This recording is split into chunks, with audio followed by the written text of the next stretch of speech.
안녕하시오. 저는 조선시대의 야담을 전하는 이야기꾼이옵니다. 오늘은 여러분께 극적인 재능과 정치적 음모, 그리고 운명의 대가에 관한 한 편의 이야기를 들려드리겠습니다. 굉음이 천지를 뒤흔들었다. 마치 하늘이 무너져 내리는 듯한 충격에 고요하던 제천 행사장은 순식간에 아비규환으로 변했다. 솟구치는 불길과 자욱한 검은 연기가 태양마저 가려버린 그곳에서 다급한 비명소리가 끊이지 않고 터져 나왔다. 화약 냄새가 진동하는 공기 속에서 흩날리는 재와 먼지는 눈앞을 가려 한 치 앞도 분간할 수 없게 만들었다. 이것은 단순한 사고가 아니었다. 조선의 운명을 뒤흔들 거대한 파국이 막을 올리는 순간이었으며 그 중심에는 그 누구도 예상치 못한 인물이 서 있었다. 무너져 내린 재단 파편 사이로 피어오르는 연기를 뚫고 한 사내가 비틀거리며 일어섰다. 그의 옷자락은 검게 그을려 너덜거렸고 헝클어진 머리카락 사이로 드러난 눈빛은 짐승처럼 번뜩이고 있었다. 연석이었다. 그의 한쪽 손에는 아직 열기가 식지 않은 기이한 형태의 점화장치가 들려 있었고 다른 손에는 핏물이 뚝뚝 떨어지는 상처가 나 있었다. 그러나 그는 고통을 느끼지 못하는 사람처럼 무너진 재단을 멍하니 바라보며 거친 숨을 몰아쉬고 있을 뿐이었다. 저놈이다. 저놈이 재단을 폭파했다. 누군가의 다급한 외침이 혼란스러운 공기를 갈랐다. 그 소리에 반응하듯 사방에서 금군들이 칼을 빼들고 들이닥쳤다. 창끝이 일제히 연석의 목을 겨누었고 살기 등등한 고함 소리가 그의 귓가를 때렸다. 하지만 연석은 마치 그 소리가 들리지 않는 듯 시선을 천천히 들어 올려 먼발치에서 몸을 피하고 있는 붉은 골룡포의 주인을 응시했다. 왕은 무사했다. 그것만으로도 그의 도박은 절반의 성공을 거둔 셈이었다. 네, 이놈 감히 어전에서 화약을 터뜨려 영모를 꾀하다니.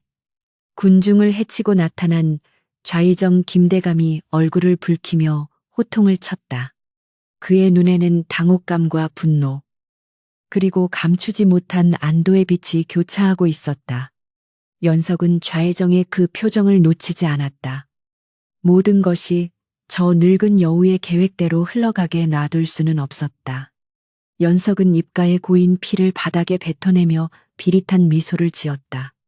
지금 이 순간 그는 죄인이 아니라 심판자였다. 금군들이 포위망을 좁혀오자 연석은 손에 들고 있던 점화 장치를 높이 쳐들었다. 오지 마라. 아직 남은 화약이 있다. 그의 서슬퍼런 외침에 금군들이 흠칫하며 주춤거렸다.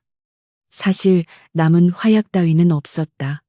그가 쥐고 있는 것은 이미 기능을 상실한 고철 덩어리에 불과했으나 방금 전에 폭발을 목격한 이들에게 그 물건은 저승사자의 명부와도 같았다. 연석은 그 틈을 타 품속에서 꼬깃꼬깃해진 설계도 한 장을 꺼내 들었다. 그것이 바로 좌의정의 숨통을 조일 유일한 증거였다. 좌의정의 얼굴이 흑빛으로 변했다. 그는 저 종이 쪼가리가 무엇을 의미하는지 누구보다 잘 알고 있었다. 저 역적놈이 헛소리를 하기 전에 당장 베어라 어명이다. 당장 베란 말이다. 좌의정이 발악하듯 소리쳤지만 금군 대장은 왕의 안위가 걱정되어 함부로 움직이지 못했다. 팽팽한 긴장감이 흐르는 대치 상황 속에서 연석은 천천히 좌의정을 향해 걸음을 옮겼다. 한 걸음 내디딜 때마다 발밑에서 깨진 기와 조각이 으스러지는 소리가 섬뜩하게 울렸다. 영모라 하셨습니까? 대감. 연석의 목소리는 낮았지만 좌중을 압도하는 힘이 실려 있었다. 제가 이 기계를 미리 터뜨리지 않았다면 지금쯤 주상 전하께서는 옥체가 온전치 못하셨을 것입니다. 이 설계도가 그 증거 아닙니까? 연석은 설계도를 흔들어 보였다. 그곳에는 기계의 오작동을 유도하여 재단 상단부, 즉 왕이 서 있을 위치를 정확히 타격하도록 조작된 흔적이 붉은 먹으로 표시되어 있었다. 좌의정의 눈동자가 심하게 흔들렸다. 하지만 연석은 그 귀중한 증거를 왕에게 바치는 대신 옆에서 타오르고 있는 횃불을 향해 손을 뻗었다. 안 돼. 좌의정이 비명을 질렀지만 이미 늦었다. 메마른 종이는 순식간에 불길에 휩싸여 재가 되어 흩어졌다. 모두가 경악하여 숨을 죽였다. 자신의 무죄를 입증할 유일한 증거를 스스로 없애버린 연석의 행동을 이해할 수 있는 사람은 아무도 없었다. 그러나 연석의 눈은 그 어느 때보다 차갑게 빛나고 있었다. 증거가 사라졌으니 이제 안심이 되십니까? 연석이 불타는 종이 조각을 바닥에 던지며 물었다. 좌의정은 말을 잇지 못하고 입술만 파르르 떨었다. 연석은 알고 있었다. 종이 쪼가리 하나로 저 거대한 권력을 무너뜨릴 수는 없다는 것을. 오히려 그 증거를 없앰으로써 좌의정에게 영원히 끝나지 않을 공포를 심어주는 것이 더 잔혹한 복수라는 것을. 내 머릿속에 모든 것이 들어있다. 죽여서 입을 막든 살려서 비법을 캐내든 선택은 대감의 몫이요. 그제야 금군들이 연석을 덮쳤다. 거친 손길이 그의 팔을 꺾고 무릎을 꿇렸다. 이마가 차가운 바닥에 처박혔지만 연석은 신음소리 한 번 내지 않았다. 흙먼지 묻은 얼굴로 그는 땅바닥을 노려보았다. 10년 전 산속에서 평화롭게 살던 시절에는 상상조차 할 수 없었던 굴욕이었다. 그러나 후회는 없었다.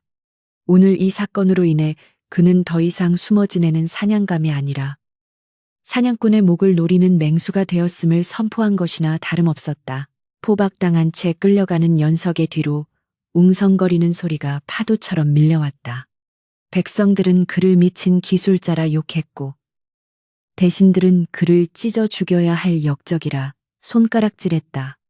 그러나 단 한 사람, 어좌 뒤편의 그림자에 숨어있던 늙은 내관만이 연석의 의도를 간파한 듯 묘한 눈빛을 보냈다. 연석은 고개를 돌리지 않았다. 지금 당장은 패배자처럼 보일지라도 판은 이미 뒤집혔다. 그는 스스로 감옥행을 선택함으로써 좌의정의 가장 깊숙한 곳을 찌를 칼날을 갈 시간을 번 셈이었다. 옥사로 향하는 길은 멀고도 험했다. 분노한 군중이 던지는 돌멩이가 연석의 몸을 때렸다. 이마가 찢어져 피가 흘러내려 시야를 붉게 물들였다. 흐릿해진 시야 너머로 경복궁의 화려한 단청이 보였다. 저 화려함 속에 얼마나 많은 썩은 내가 진동하는지.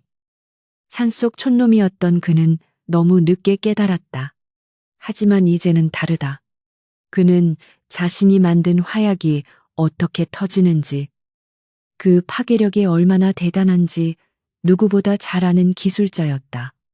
그리고 이제 그 화약은 조선의 조정이라는 거대한 표적을 향해 있었다. 의금부의 육중한 대문이 삐걱거리며 열렸다.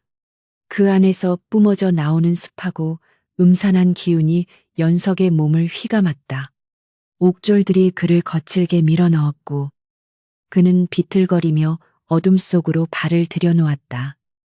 쇠사슬이 채워지는 차가운 감촉이 손목을 파고들었다. 내 놈의 명줄도 여기까지다. 옥졸이 비웃으며 침을 뱉고 돌아섰다. 철문이 닫히는 굉음과 함께 세상과 단절된 정막이 찾아왔다. 어둠 속에 홀로 남겨진 연석은 벽에 등을 기대고 주저앉았다. 긴장이 풀리자 온몸의 고통이 한꺼번에 밀려왔다.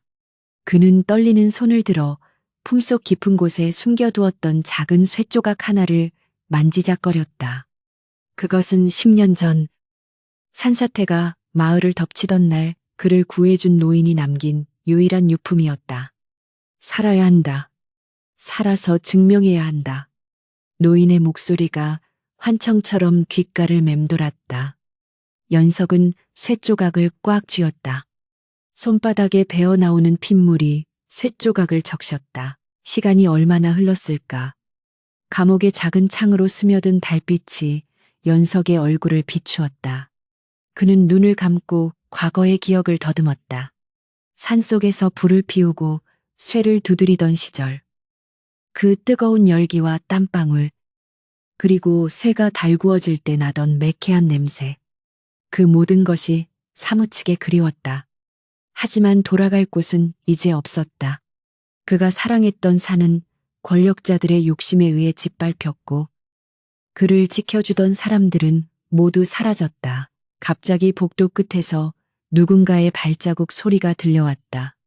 규칙적이고 묵직한 발걸음 소리는 점점 가까워지더니 연석의 감옥 앞에서 멈췄다. 제주가 아깝구나. 어둠 속에서 들려온 목소리는 낮고 위엄이 있었다. 연석은 감았던 눈을 뜨고 철창 너머의 그림자를 응시했다. 얼굴은 보이지 않았지만 그가 누구인지 직감할 수 있었다. 이 깊은 밤, 역적의 감옥을 찾을 수 있는 권력을 가진 자는 흔치 않았다. 죽음을 각오하고 버린 일 치고는 너무 허무하지 않으냐, 그림자가 물었다. 연석은 피 묻은 입술을 비틀어 웃었다. 허무라. 아직 시작도 하지 않았습니다. 그의 대답에 그림자가 잠시 침묵했다. 연석은 그 침묵 속에서 상대방의 호기심이 꿈틀거리는 것을 느꼈다. 좌의정의 정적, 혹은 또 다른 야심가. 누구든 상관없었다. 자신을 이 지옥에서 꺼내줄 패라면 기꺼이 손을 잡을 준비가 되어 있었다. 네가 만든 그 폭탄. 설계도가 없어도 다시 만들 수 있느냐, 그림자의 질문은 핵심을 찔렀다. 연석은 천천히 몸을 일으켜 철창 앞으로 다가갔다. 달빛을 받은 그의 눈동자가 이리처럼 형형하게 빛났다. 설계도 따위는 필요 없습니다. 제 손끝에, 제 머릿속에 모든 것이 새겨져 있으니까요. 연석은 철창을 꽉 움켜쥐었다. 하지만 공짜는 없습니다. 저를 꺼내주신다면 대감께서 원하시는 그 어떤 것도 만들어드리지요. 그림자는 대답 대신 묘한 웃음소리를 흘렸다. 그리고 아무 말 없이 돌아섰다. 멀어지는 발자국 소리를 들으며 연석은 다시 어둠 속으로 물러났다. 거래는 성사되었다. 비록 말로 확인받지는 못했지만 그는 알 수 있었다. 자신의 가치는 목숨보다 귀하다는 것을, 그리고 그 가치를 이용해 언젠가는 저 높은 곳에 앉아있는 자들을 자신의 발 아래 꿀릴 것임을. 감옥의 차가운 바닥에 누운 연석의 뇌리에는 오늘 있었던 폭발의 잔상이 여전히 선명했다. 무너져 내리는 재단, 공포에 질린 사람들의 표정, 그리고 당황하던 좌의정의 얼굴. 그 모든 것이 그에게는 달콤한 복수의 서막이었다. 그는 눈을 감고 나직하게 중얼거렸다. 기다려라. 내 화약은 아직 다 터지지 않았으니. 깊은 밤, 한양의 지하 감옥에서 조선 최고의 천재 기술자는 칼을 가는 대신 차가운 복수심을 불태우며 잠을 청했다. 시간을 거슬러 10년 전, 지리산 자락의 외딴 골짜기에는 끊임없이 쇠 두드리는 소리가 메아리쳤다. 비가 오나 눈이 오나 멈추지 않는 그 소리는 마을 사람들에게는 기이한 공포의 대상이었다. 사람들은 그곳에 사는 늙은 대장장이와 그가 주워 기른 아이를 두고 수군거렸다.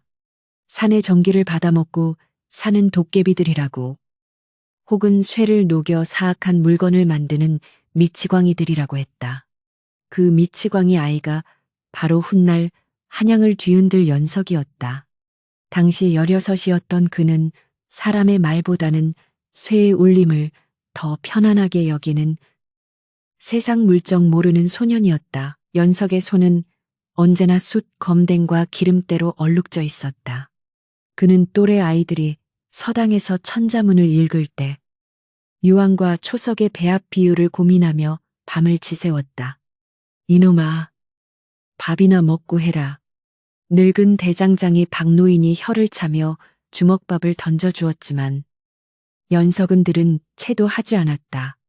그의 눈앞에는 대나무 통에 화약을 채워 넣은 조잡한 실험 도구가 놓여 있었다. 실패만 수십 번. 눈썹을 다 태워 먹으면서도 그는 포기할 줄 몰랐다. 그에게 화약은 단순한 불장난이 아니라 자연의 힘을 거스를 수 있는 유일한 마법이었다. 그러던 어느 여름, 지리산에 전례 없는 폭우가 쏟아졌다. 하늘에 구멍이라도 뚫린 듯 며칠 밤낮으로 퍼붓는 비에 계곡물은 붉은 황토색으로 변해 넘실거렸다. 마을 어귀의 당산나무가 뿌리째 뽑혀나갈 정도로 거센 비바람이었다. 마을 사람들은 두려움에 떨며 산신당에 모여 기도를 올렸다. 산신령님, 노여움을 푸소서. 제발 우리 마을을 살려주소서. 무당의 굿소리와 사람들의 통곡 소리가 빗소리에 묻혀 처량하게 울려 퍼졌다. 하지만 연석은 기도 대신 산세를 살피고 있었다. 빗물에 젖은 채 산등성이에 오른 그의 눈에 위험한 징후가 포착되었다. 마을 뒷산의 거대한 바위가 빗물에 지반이 약해져 금방이라도 굴러떨어질 듯 위태롭게 흔들리고 있었다. 저 바위가 무너지면 그 아래 자리 잡은 마을은 순식간에 흙더미 속에 파묻힐 것이 자명했다. 기도로는 막을 수 없어. 연석은 입술을 깨물며 중얼거렸다. 하늘에 비는 것보다 더 확실하고 빠른 방법이 필요했다. 연석은 빗속을 뚫고 대장간으로 달려갔다. 어디를 그리 급히 가느냐 박노인이 소리쳤지만 연석은 대답할 겨를이 없었다. 그는 창고 구석에 모아두었던 검은 가루, 그동안 실패를 거듭하며 만들어낸 흑색 화약 항아리를 꺼내 들었다. 아직 완성되지 않은 위험한 물건이었지만 지금은 이것 외에 다른 방도가 없었다. 그는 기름 먹인 심지를 챙겨 품에 넣고 다시 빗속으로 뛰쳐나갔다. 그의 등 뒤로 천둥 번개가 요란하게 내리꽂혔다. 진흙탕에 미끄러지고 나뭇가지에 긁히며 연석은 위태로운 바위산 중턱을 기어 올랐다. 숨이 턱끝까지 차올랐고 심장은 터질 듯 요동쳤다. 발 아래로는 흙탕물이 뱀처럼 휘감아 흐르는 마을이 보였고 그곳에는 아무것도 모른 채 머리를 조아리고 있는 사람들의 모습이 개미처럼 작게 보였다. 그들을 구할 수 있는 건 신이 아니라 바로 자신과 이 화약뿐이라는 사실이 연석의 어깨를 짓눌렀다. 흔들리는 거대 바위의 위쪽. 물길이 모여 집안을 깎아내고 있는 취약한 지점을 찾아냈다. 연석은 떨리는 손으로 바위 틈을 파내고 화약 항아리를 깊숙이 밀어 넣었다. 빗물이 화약에 스며들지 않도록 겉옷을 벗어 덮고 돌무더기로 입구를 단단히 막았다. 빗줄기는 점점 굵어졌고 발밑의 땅이 우르릉거리는 낮은 진동음을 내며 울기 시작했다. 시간이 없었다. 산사태가 시작되기 직전이었다. 제발, 터져다오. 연석은 부들부들 떨리는 손으로 부싯돌을 쳤다.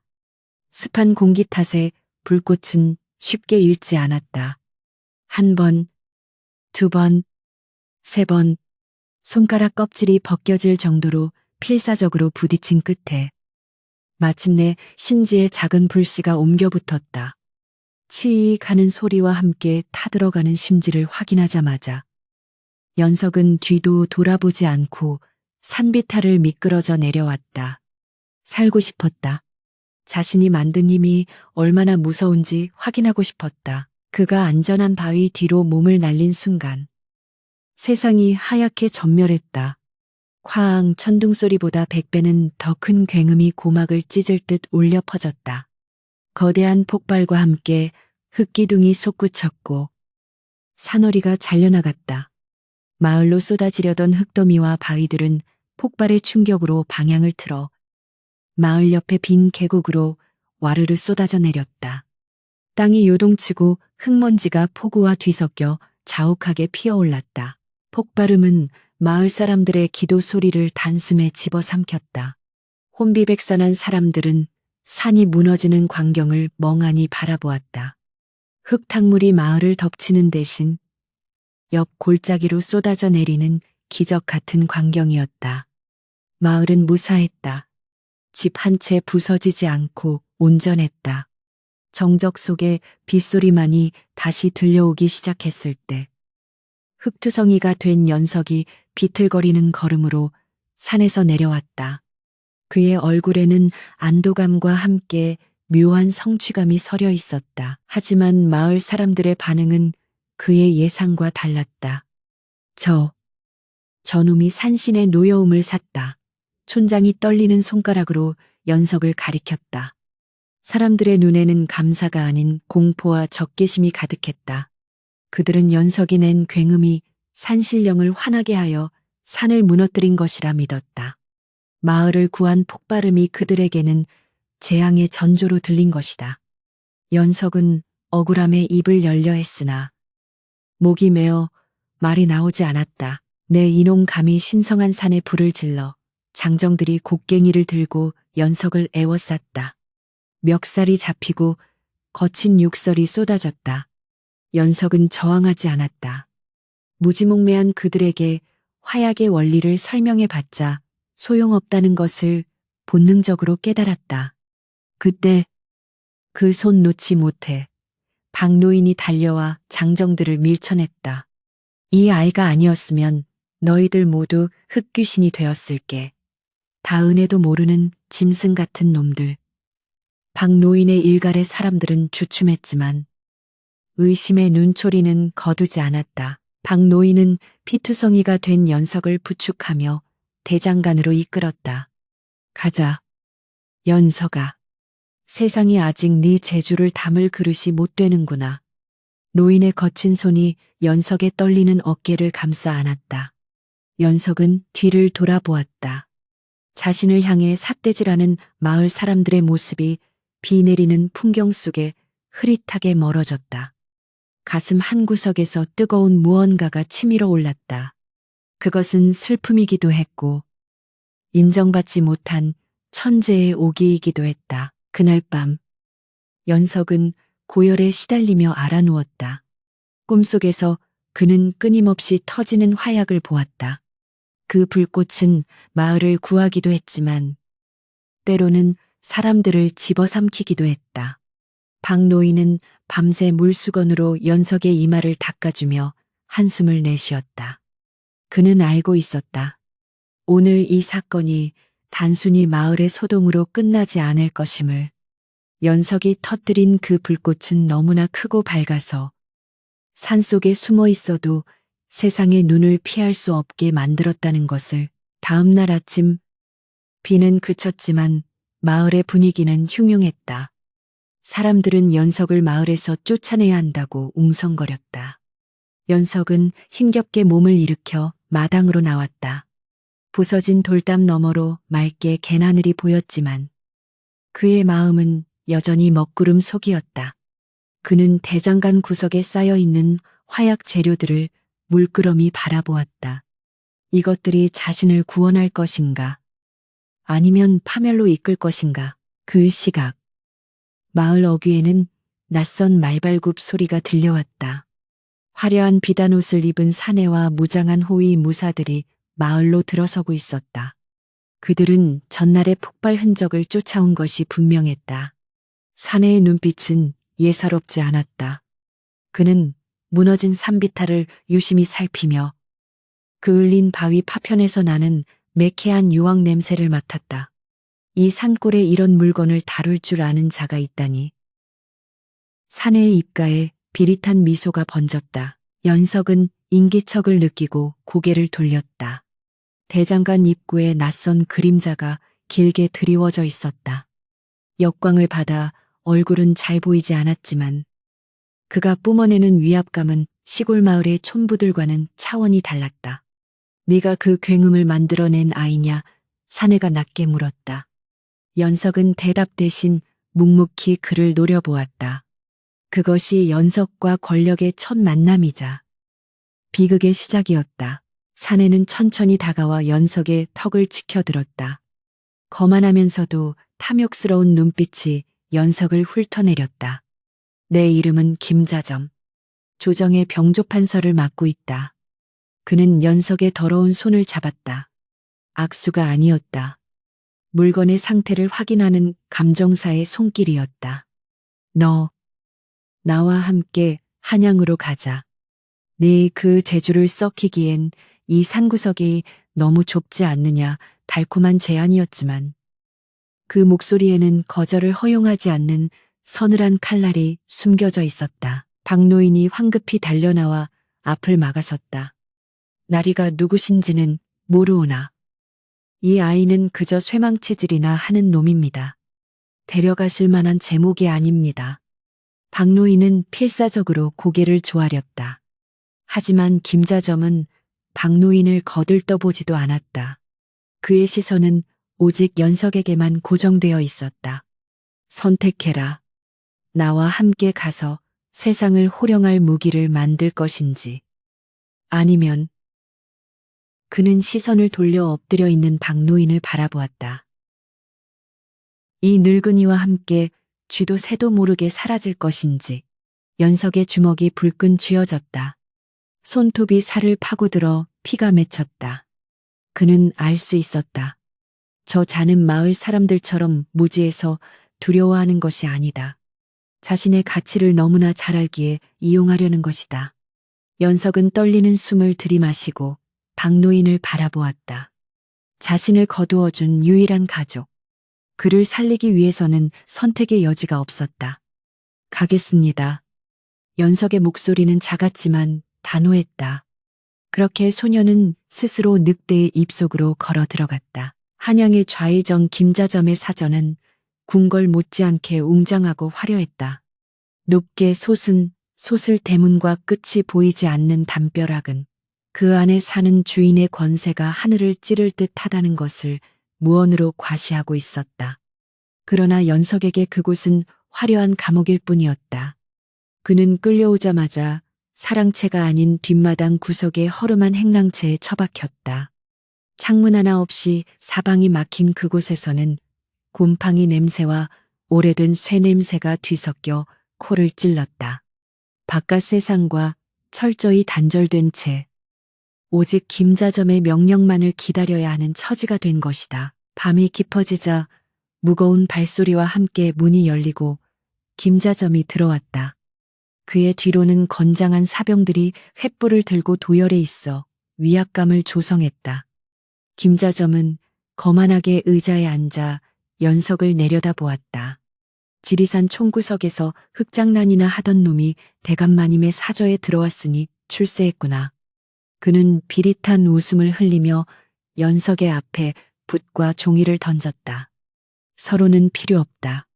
네가 산을 무너뜨릴 때 썼던 그 검은 가루에 배합 비율을 적어라. 하나도 빠짐없이.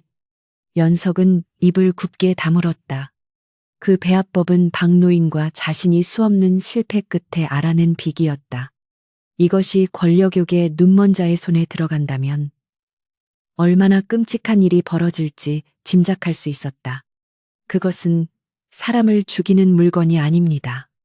흙을 파내고 길을 낼 때 쓰는. 연석이 항변하려 하자 김자점의 눈썹이 꿈틀거렸다. 순식간에 사병 하나가 다가와 연석의 복부를 걷어찼다. 외마디 비명과 함께 연석이 바닥에 나뒹굴었다. 내 인내심을 시험하지 마라. 김자점이 차갑게 말했다. 네가 여기서 버틴다고 그 늙은 대장장이가 무사할 것 같으냐. 그 말에 연석의 심장이 철렁 내려앉았다. 김자점은 품에서 작은 헝겊 주머니를 꺼내 던졌다. 그것은 박노인이 늘 허리춤에 차고 다니던 담뱃삼지였다. 내 수아들이 지금도 지리산 그 오두막을 지키고 있다. 내가 신호를 보내면 그 늙은이의 목숨은 파리 목숨보다 못하게 될 게다. 연석은 떨리는 손으로 담뱃삼지를 움켜쥐었다. 분노가 치밀어 올라 눈앞이 붉어졌다. 당장이라도 달려들어 저 교활한 자의 목을 물어뜯고 싶었지만 박노인의 목숨이 걸려있다는 사실이 그의 발목을 잡았다. 그는 자신이 절대적인 약자임을, 그리고 저자는 타인의 고통을 담보로 원하는 것을 얻어내는 악마임을 뼈저리게 깨달았다. 연석은 치를 떨며 고개를 숙였다. 약속 지키십시오. 그분을 건드리지 않겠다고. 김자점은 만족스러운 듯 껄껄 웃었다. 그럼 약속하고 말고 네가 내 기대에 부응하는 한 그 늙은이는 호의호식하며 천수를 누릴 것이다. 그는 사병들에게 눈짓하여 대장간 도구들을 방 안으로 들이게 했다. 최고급 숲과 유황, 염초가 산더미처럼 쌓였다. 이제부터 이곳이 내 작업장이다. 먹고 자는 시간 외에는 오직 화약을 만드는 데만 집중해라. 실패는 용납하지 않는다. 그날부터 연석의 지옥 같은 나날이 시작되었다. 그는 새벽부터 밤늦게까지 쉴 새 없이 염초를 끓이고 숯을 빻았다.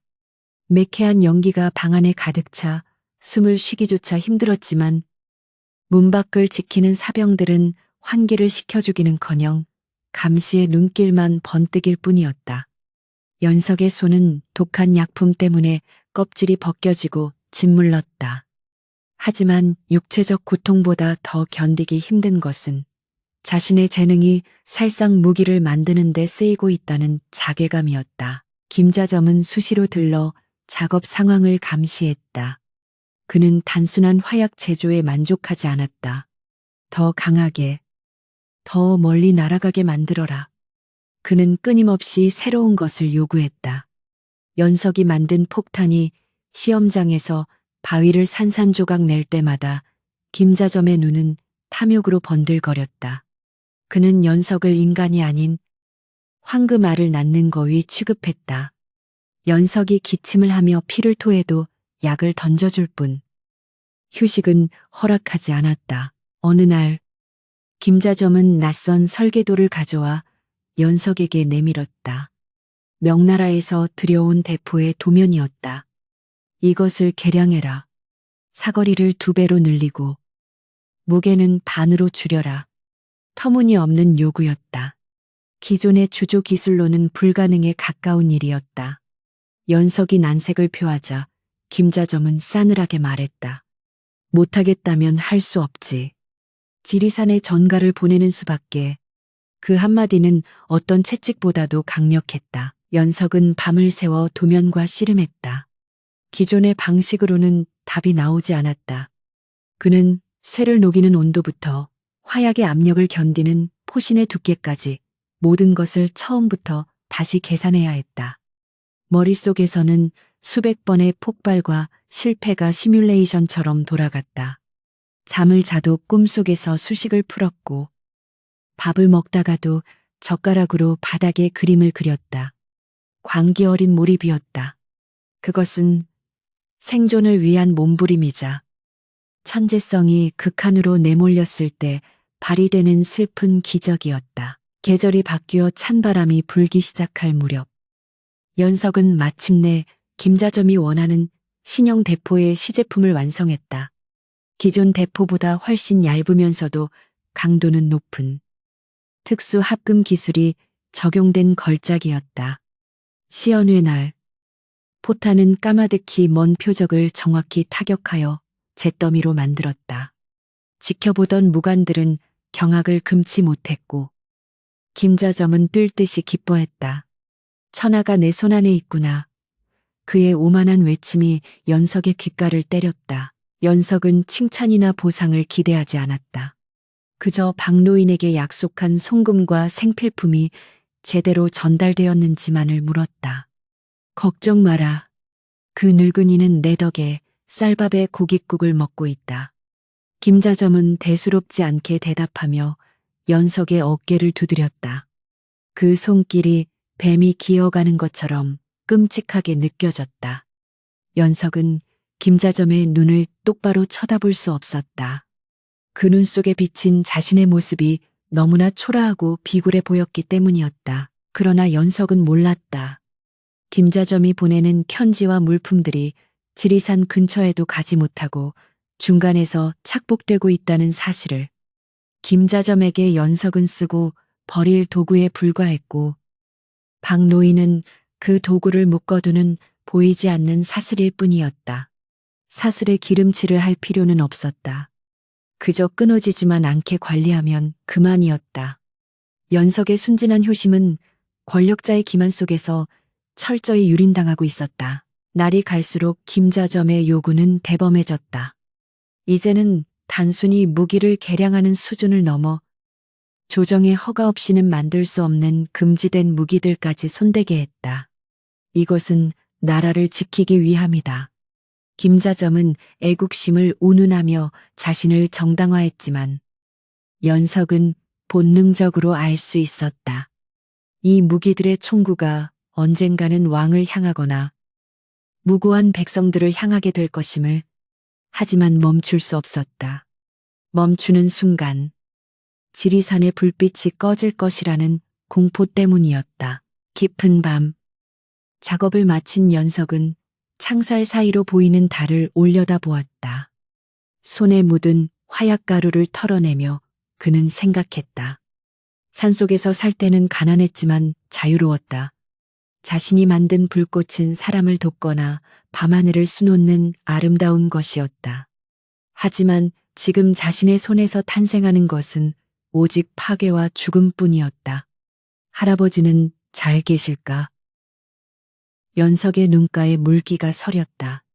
그는 자신이 괴물을 키우는 먹이가 되고 있다는 사실을 알면서도 그 먹이가 되기를 자처할 수밖에 없는 현실이 원망스러웠다. 그 무렵 조정에서는 북방의 여진족 침략에 대비해 신무기 개발을 서두르고 있었다. 병조를 장악한 김자점은 이 기회를 틈타 자신의 입지를 굳건히 하려 했다. 그는 연석을 불러 새로운 지시를 내렸다. 이번에는 신기전이다. 한 번에 100발의 화살을 날려 적진을 초토화할 수 있는 이동식 발사대를 만들어라. 기한은 보름이다. 불가능한 일정이었다. 보름이라니요. 그것은 물리적으로. 연석이 항변하려 하자 김자점은 차갑게 말을 잘랐다. 내 놈의 사정 따위는 관심 없다. 해내지 못하면 다음 달부터 지리산으로 가는 쌀가마니는 끊길 것이다. 협박은 언제나 유효했다. 연석은 입술을 깨물며 물러나왔다. 선택의 여지는 없었다. 그는 다시 어두컴컴한 공방으로 돌아와 자신의 생명을 갉아먹는 불꽃과의 사투를 시작해야 했다. 연석의 눈빛은 점차 생기를 잃고 탁해져 갔다. 처음 한양에 왔을 때의 호기심과 반항심은 사라지고 오직 기계적인 복종만이 남은 듯했다. 하지만 그 깊은 내면 어딘가에서는 차가운 분노가 응어리지고 있었다. 김자점이 간과한 것이 하나 있었다. 화약은 억누르면 억누를수록 폭발력이 강해진다는 것을. 그리고 연석은 세상에서 화약을 가장 잘 다루는 사람이었다. 지금은 침묵하고 있지만 언젠가 이 억눌린 분노가 점화되는 순간 그 폭발은 김자점이 상상하는 것 이상이 될 터였다. 작업실의 촛불이 꺼져갈 무렵 연석은 완성된 신기전의 설계도 한 구석에 작은 표식을 남겼다. 아무도 알아볼 수 없는 자신만이 아는 미세한 결함이었다. 그것은 그가 할 수 있는 유일한 저항이자 먼 훗날을 위한 보험이었다. 그는 붓을 내려놓고 어둠 속을 응시했다. 기다리십시오. 대감, 제가 만든 무기가 당신을 지켜줄지 아니면 당신의 목을 겨눌지. 그의 나지막한 독백이 차가운 공기 속으로 흩어졌다. 북방의 차가운 바람이 한양도성까지 불어닥쳤다. 국경 너머 여진족의 움직임이 심상치 않다는 급보가 연일 조정으로 날아들었다. 병조 판서이자 좌의정인 김자점의 발등에 불이 떨어졌다. 조정회의에서 왕은 김자점을 질책하며 국경 수비를 강화할 획기적인 대책을 내놓으라 명했다. 김자점은 식은땀을 흘리며 물러나왔지만 그의 머릿속에는 이미 자신을 위기에서 구해줄 유일한 카드가 떠올라 있었다. 그는 관복도 갈아입지 않은 채 곧장 연석이 갇혀있는 공방으로 향했다. 그의 발걸음은 다급했고 눈빛에는 탐욕과 조바심이 뒤엉켜 있었다. 연석아, 내 놈이 할 일이 생겼다. 김자점이 벌컥 문을 열고 들어오자 쪽잠을 자던 연석이 화들짝 놀라 일어났다. 김자점은 다짜고짜 탁자 위에 지도를 펼쳤다. 오랑캐들이 국경을 넘보고 있다. 놈들의 기병을 단숨에 제압할 무기가 필요하다. 지난번에 네가 말했던 그 신기전 말이다. 그것을 만들어라. 연석은 난색을 표했다. 그것은 아직 구상 단계일 뿐입니다. 실전에 투입하려면 최소 반년은 좋게 걸리는 작업입니다. 김자점의 표정이 순식간에 일그러졌다. 그는 연석의 멱살을 잡고 흔들었다. 반년 당장 다음 달까지 완성해라. 만약 해내지 못하면 네 놈이 지리산 늙은이의 제사상을 차리게 될 것이다. 또다시 시작된 협박이었다. 연석은 이를 악물었다. 할아버지는 무사하신 겁니까? 약속하신 겨울 옷감은 보내셨습니까? 김자점은 가소롭다는 듯 코웃음을 쳤다. 내 말이 곧 법이다. 네가 성과를 내야 그 늙은이도 따뜻한 겨울을 날 것 아니냐. 연석은 다시 붓과 망치를 들 수밖에 없었다. 선택권 따위는 애초에 그에게 없었다. 그는 스스로를 공방에 가두고 밤낮을 잊은 채 작업에 몰두했다. 밥 먹을 시간도 아까워 주먹밥을 입에 물고 도면을 그렸고 졸음을 쫓기 위해 허벅지를 송곳으로 찔러가며 버텼다. 공방 안은 유황 냄새와 쇠 깎는 소음으로 가득 찼고 연석의 몸은 점차 말라 비틀어진 장작처럼 변해갔다. 그의 눈 밑에는 검은 그림자가 깊게 드리워졌다. 가장 큰 난제는 화약의 추진력이었다. 수백 개의 화살을 동시에, 그것도 멀리 날려보내기 위해서는 기존의 화약보다 훨씬 강력한 폭발력이 필요했다. 연석은 수백 번의 배합 실험을 거듭했다. 실패할 때마다 폭발음이 공방을 뒤흔들었고 그의 얼굴과 손은 검댕과 화상으로 성할 날이 없었다. 하지만 그는 멈출 수 없었다. 자신이 멈추는 순간 멀리 있는 할아버지의 생명줄도 끊어진다는 공포가 그를 채찍질했다. 보름이 지나자 연석의 체력은 한계에 다다랐다. 심한 기침과 함께 붉은 피가 도면 위로 튀었다. 그는 옷소매로 피를 쓱 닦아내고는 다시 붓을 들었다. 조금만 더 하면 된다. 그의 정신은 이미 혼미했지만 손은 기계처럼 움직이고 있었다. 그의 뼈와 살이 깎여나가 무기의 부품이 되는 것과 다를 바 없었다. 그는 자신의 생명을 태워 화약을 만들고 있었다. 마침내 약속한 기한의 마지막 날 밤. 연석은 완성된 신기전 발사대를 조립했다. 거대한 나무 상자 안에 촘촘히 박힌 100개의 화살 구멍, 그리고 그 뒤로 연결된 정교한 심지들. 그것은 아름다우면서도 섬뜩한 사륙의 예술품이었다. 연석은 떨리는 손으로 마지막 나사를 조였다. 완성. 했다. 그는 쉰 목소리로 중얼거리고는 그 자리에 털썩 주저앉았다. 온몸의 긴장이 풀리자 손가락 하나 까딱할 힘조차 남아있지 않았다. 다음 날 아침, 김자점이 수행원들을 이끌고 공방에 들이닥쳤다. 위용을 드러낸 신기전을 본 김자점의 입이 귀에 걸렸다. 훌륭하다. 역시 천재로구나. 그는 연석의 노고를 치하하는 척하며 어깨를 두드렸지만 그의 시선은 오직 무기에만 고정되어 있었다. 이것을 당장 훈련장으로 옮겨라. 전하께 보여드려야 한다. 사병들이 신기전을 짐수레에 실어 나르는 동안 연석은 구석에 쓰러져 거친 숨을 몰아쉬고 있었다. 아무도 그를 거들떠보지 않았다. 왕이 참관한 무기 시연회장은 긴장감으로 가득 찼다. 김자점의 신호에 따라 병사들이 신기전에 불을 붙였다. 슈슈슈슈, 날카로운 파열음과 함께 100개의 화살이 불꼬리를 달고 허공을 갈랐다. 화살들은 마치 성난 벌떼처럼 날아가 표적으로 세워둔 허수아비 군단을 순식간에 잿더미로 만들었다. 지켜보던 왕과 대신들은 입을 다물지 못했다. 대단하도다. 저것만 있으면 오랑캐 수만 대군도 두렵지 않겠구나. 왕은 자리에서 벌떡 일어나 박수를 보냈다. 좌의정, 그대의 충심과 능력에 실로 놀랍소. 어떻게 단기간에 이런 엄청난 무기를 만들어냈는가. 김자점은 넙죽 엎드려 아뢰었다. 망극하옵니다. 전하, 밤잠을 설치며 오직 나라를 지키겠다는 일념으로 신이 직접 설계하고 고안한 것이옵니다. 그는 한치의 망설임도 없이 연석의 모든 공로를 자신의 것으로 가로챘다.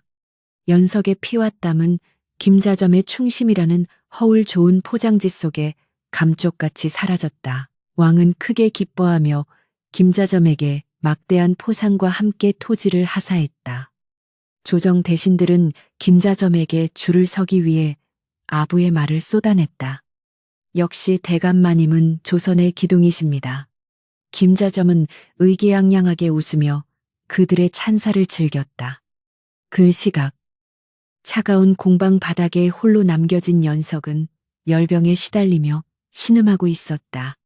그에게 돌아온 것은 따뜻한 약 한 첩이 아니라 차갑게 식은 주먹밥 덩어리뿐이었다. 밤늦게 돌아온 김자점은 술 냄새를 풍기며 연석을 찾았다. 그는 기분이 좋은 듯 콧노래를 흥얼거리며 비단 주머니 하나를 연석에게 던졌다. 받거라. 이번 일에 대한 수고비다.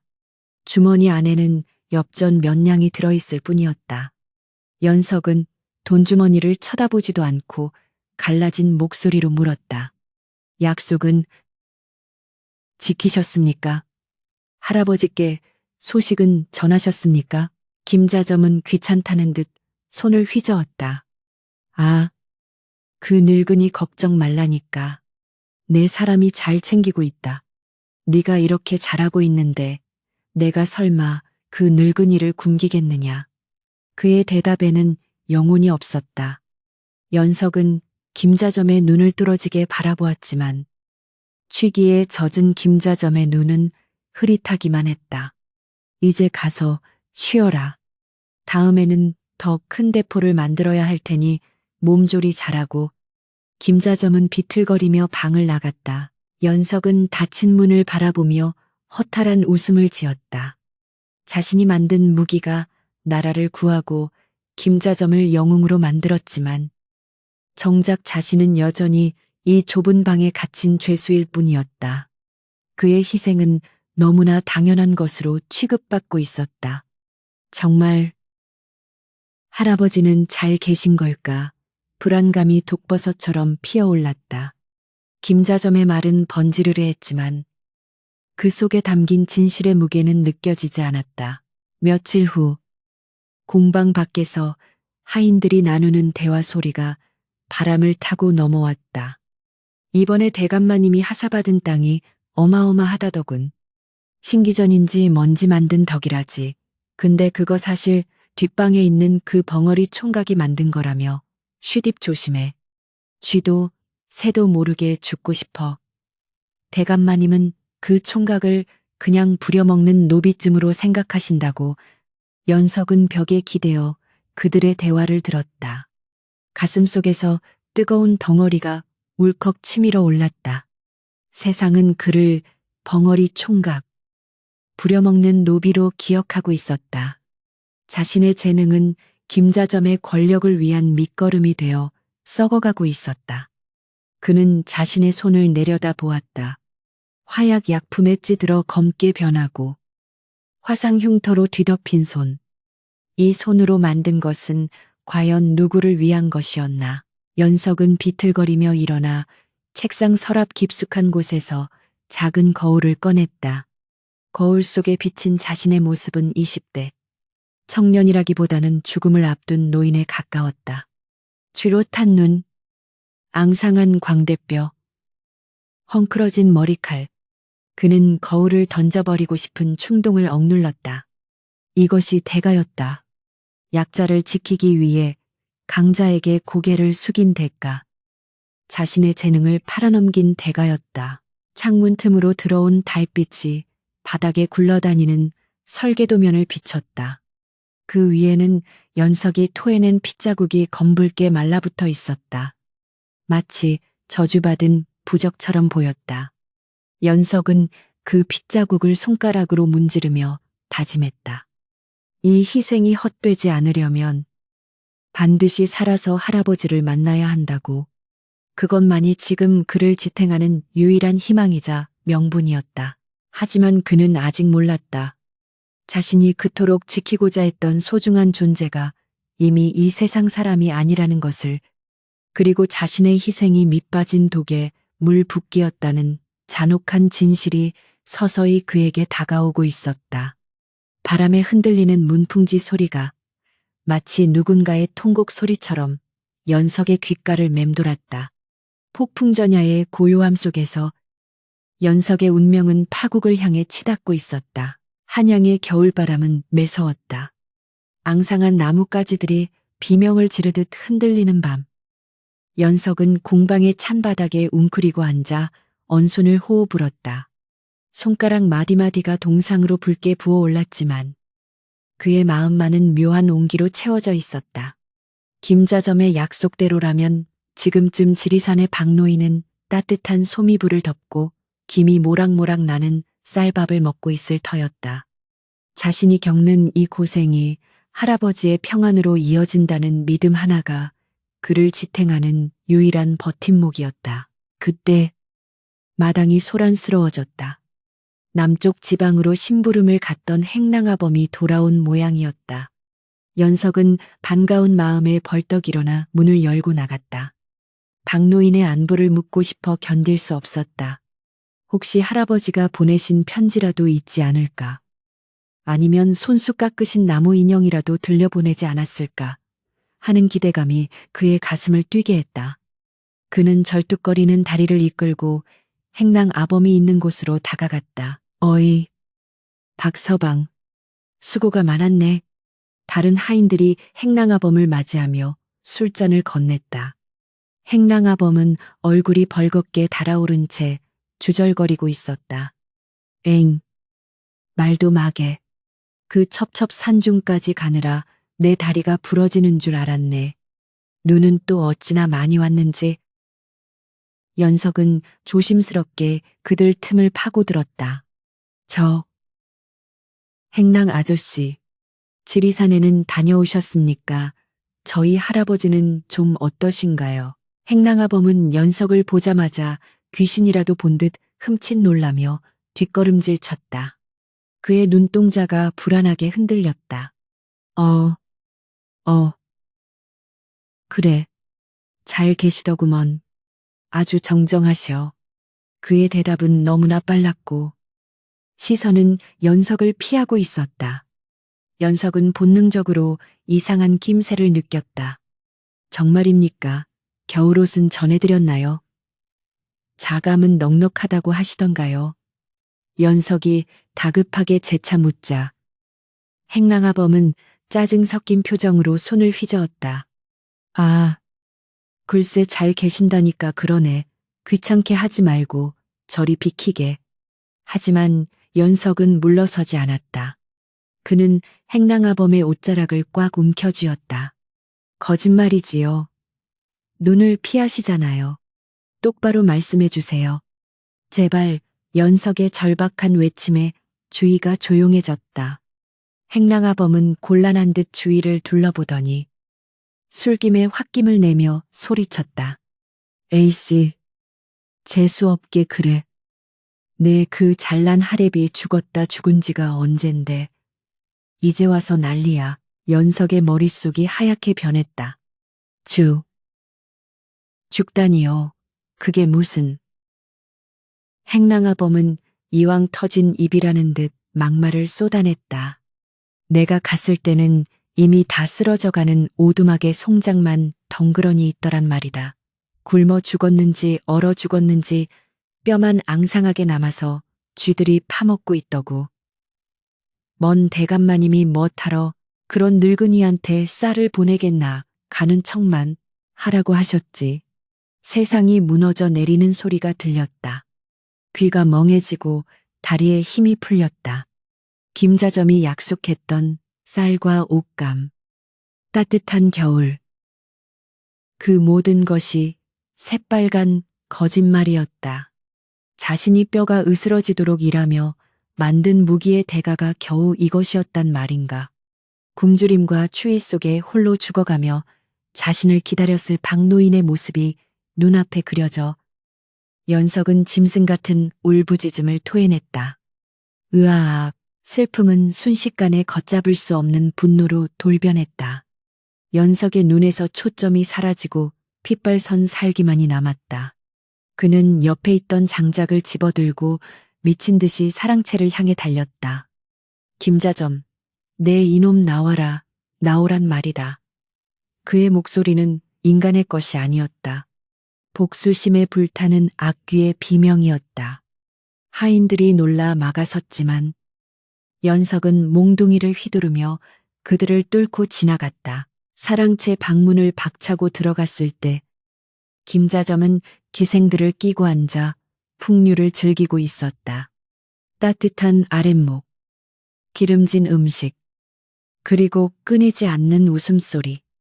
박노인이 차가운 냉돌방에서 굶어 죽어갈 때 이자는 이곳에서 호의호식하며 자신의 재능을 착취하고 있었던 것이다. 연석은 피가 거꾸로 솟는 것을 느꼈다. 내 놈이 사람이냐? 연석이 장작을 치켜들고 김자점에게 달려들었다. 하지만 김자점의 호위무사는 빨랐다. 칼집이 연석의 옆구리를 강타했고 그는 비명을 지르며 바닥에 뒹굴었다. 이런 미친놈이 있나. 김자점은 술잔을 내려놓으며 눈살을 찌푸렸다. 전혀 놀란 기색이 없었다. 오히려 귀찮은 파리가 날아들었다는 듯한 표정이었다. 지리산 소식을 들은 모양이구나. 성질하고는. 연석은 고통을 참으며 고개를 쳐들었다. 약속했잖아. 살려준다고 했잖아. 내가 내 놈이 시키는 대로 다 했는데 어떻게 이럴 수가 있어. 피 섞인 침이 김자점의 비단 옷에 튀었다. 김자점은 더러운 것을 보듯 옷을 털어내며 차가운 비웃음을 흘렸다. 약속 천한 것들과의 약속 따위가 무슨 의미가 있느냐. 어차피 그 늙은이는 산송장이었다. 내가 네 짐을 덜어준 것이니 오히려 감사해야지. 그 뻔뻔함에 연석은 숨이 막혔다. 인간의 탈을 쓰고 어찌 저런 말을 할 수 있단 말인가. 죽여버릴 거야. 내 손으로 널 반드시 죽여버릴 거야. 연석이 바닥을 기어가며 김자점의 발목을 잡으려 했다. 김자점은 발로 연석의 얼굴을 걷어찼다. 치워라. 기껏 걷어먹여줬더니 주인을 물려드는 개새끼로구나. 그의 눈빛이 서늘하게 변했다. 여봐라. 이놈을 끌어내어 멍석마리를 해라. 아주 반병신을 만들어놔야 정신을 차리겠구나. 사병들이 때로 달려들어 연석을 마당으로 끌고 나갔다. 몽둥이가 비 오듯 쏟아졌다. 뼈가 부러지는 소리와 둔탁한 타격음이 밤하늘에 울려 퍼졌다. 살점이 터지고 피가 튀었지만 연석은 신음 소리조차 내지 않고 입술을 깨물었다. 육체의 고통은 할아버지를 잃은 마음의 고통에 비하면 아무것도 아니었다. 그는 맞으면서도 두 눈을 부릅뜨고 사랑채의 불빛을 노려보았다. 저 불빛을 영원히 꺼트려버리겠다는 저주를 담아서 얼마나 맞았을까. 의식이 흐릿해질 즈음 사병들은 축 늘어진 연석을 짐짝처럼 들어 말똥 냄새가 진동하는 마구간 구석에 던져버렸다. 아니트, 질긴 놈, 숨은 붙어있네. 사병들은 침을 뱉고 사라졌다. 차가운 진흙 바닥에 처박힌 연석의 몸 위로 진눈깨비가 내리기 시작했다. 말들이 푸르르 콧김을 뿜으며 그를 내려다보았다. 그는 짐승의 배설물 속에 누워 죽은 듯이 미동도 하지 않았다. 차가운 냉기가 뼛속까지 파고들었다. 하지만 연석의 가슴 속에는 꺼지지 않는 불덩이가 자리 잡았다. 10년 전 산사태를 막기 위해 화약을 터뜨렸던 그 순수했던 소녀는 오늘 밤 죽었다. 할아버지를 살리기 위해 굴욕을 참았던 효자도 죽었다. 이제 남은 것은 자신을 기만하고 소중한 것을 앗아간 자들에게 처절한 대가를 치르게 하겠다는 복수기뿐이었다. 바보 같았어. 내가 너무 멍청했어. 연석은 피눈물을 흘리며 후회했다. 힘없는 자의 선의는 강자에게는 그저 이용하기 좋은 약점일 뿐이었다. 그는 자신이 가진 재주가 그들에게는 권력을 유지하는 도구에 불과했다는 것을 너무 늦게 깨달았다. 하지만 이제는 다르다. 그는 그 도구가 주인의 손을 어떻게 자를 수 있는지 보여줄 것이었다. 연석은 품속에서 꼬깃꼬깃해진 종이 한 장을 꺼냈다. 예전에 할아버지가 그를 가르쳐주며 써주었던 참을 잇는 자가 적힌 종이었다. 그는 떨리는 손으로 그 종이를 찢어 입에 넣고 씹어 삼켰다. 이제 참음은 끝났다. 그의 눈동자에 서린 것은 더 이상 눈물이 아닌 시퍼런 도끼였다. 그는 어둠 속에서 상처투성이의 몸을 웅크리며 맹세했다. 김자점, 내 놈이 가장 높이 올라갔을 때 내가 만들어준 날개로 추락하게 만들어주마. 새벽이 밝아오자 마구간 문틈으로 희미한 빛이 새어 들어왔다. 연석은 비틀거리며 몸을 일으켰다. 온몸이 찢어지는 듯 아팠지만 정신은 그 어느 때보다 맑고 차가웠다. 그는 말염을 통해 고인물로 피범벅이 된 얼굴을 씻어냈다. 거울 속의 자신은 어제의 연석이 아니었다. 죽음의 문턱에서 돌아온, 지옥에서 기어 나온 악마의 얼굴이었다. 이제부터는 전쟁이었다. 칼과 창이 오가는 전장이 아닌 머리와 기술로 싸우는 보이지 않는 전쟁. 김자점은 아직 모를 것이다. 자신이 키운 사냥개가 늑대가 되어 목덜미를 노리고 있다는 것을. 연석은 절뚝거리는 다리를 이끌고 다시 공방으로 향했다. 도망치지 않았다. 호랑이를 잡으려면 호랑이 굴에 있어야 했다. 그가 공방문을 열었을 때 그곳에 쌓여 있는 화약과 쇳덩이들은 더 이상 단순한 재료가 아니었다. 그것은 김자점의 심장을 겨눌 비수들이었다. 마구간에서의 그날 밤 이후 연석은 죽은 듯이 지냈다. 아니, 겉보기에는 이미 영혼이 죽어버린 사람 같았다. 그는 김자점의 눈을 피하지도 않았고 그렇다고 반항하지도 않았다. 그저 시키면 시키는 대로, 때리면 맞는 대로 움직이는 기계 인형이 되어 있었다. 김자점은 그런 연석을 보며 만족해했다.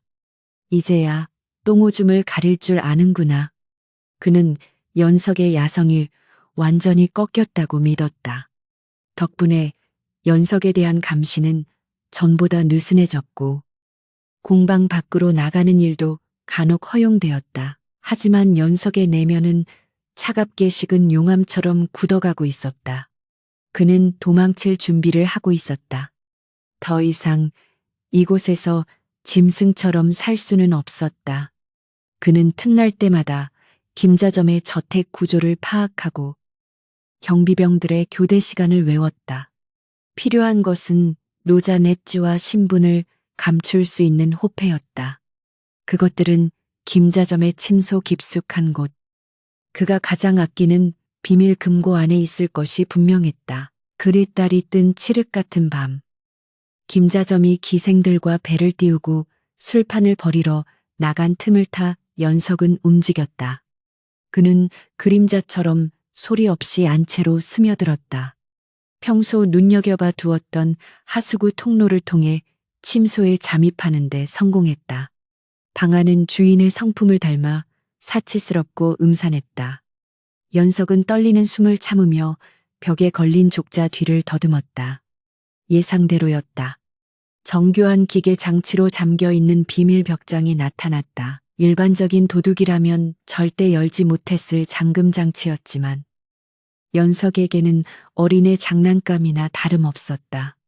그는 머리핀 하나를 뽑아 구멍에 넣고 몇 번 돌렸다. 딸깍하는 경쾌한 소리와 함께 문이 열렸다. 안에는 금괴와 문서들이 가득했다. 연석은 금괴를 챙기려다 멈칫했다. 금괴 옆에 놓인 낡은 붉은색 함 하나가 눈에 띄었다. 먼지가 쌓인 다른 물건들과 달리 그 함만은 손때가 묻어 반질반질했다.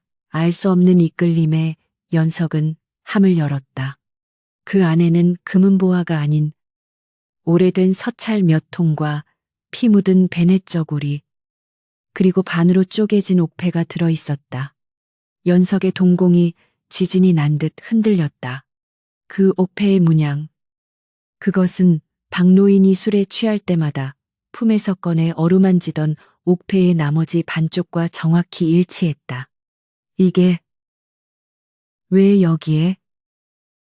연석은 떨리는 손으로 가장 아래에 깔린 누렇게 바랜 서찰을 펼쳤다. 서찰의 내용은 충격적이었다. 그것은 16년 전 영모로 몰려 참수당한 강선달이라는 무관에 대한 기록이었다.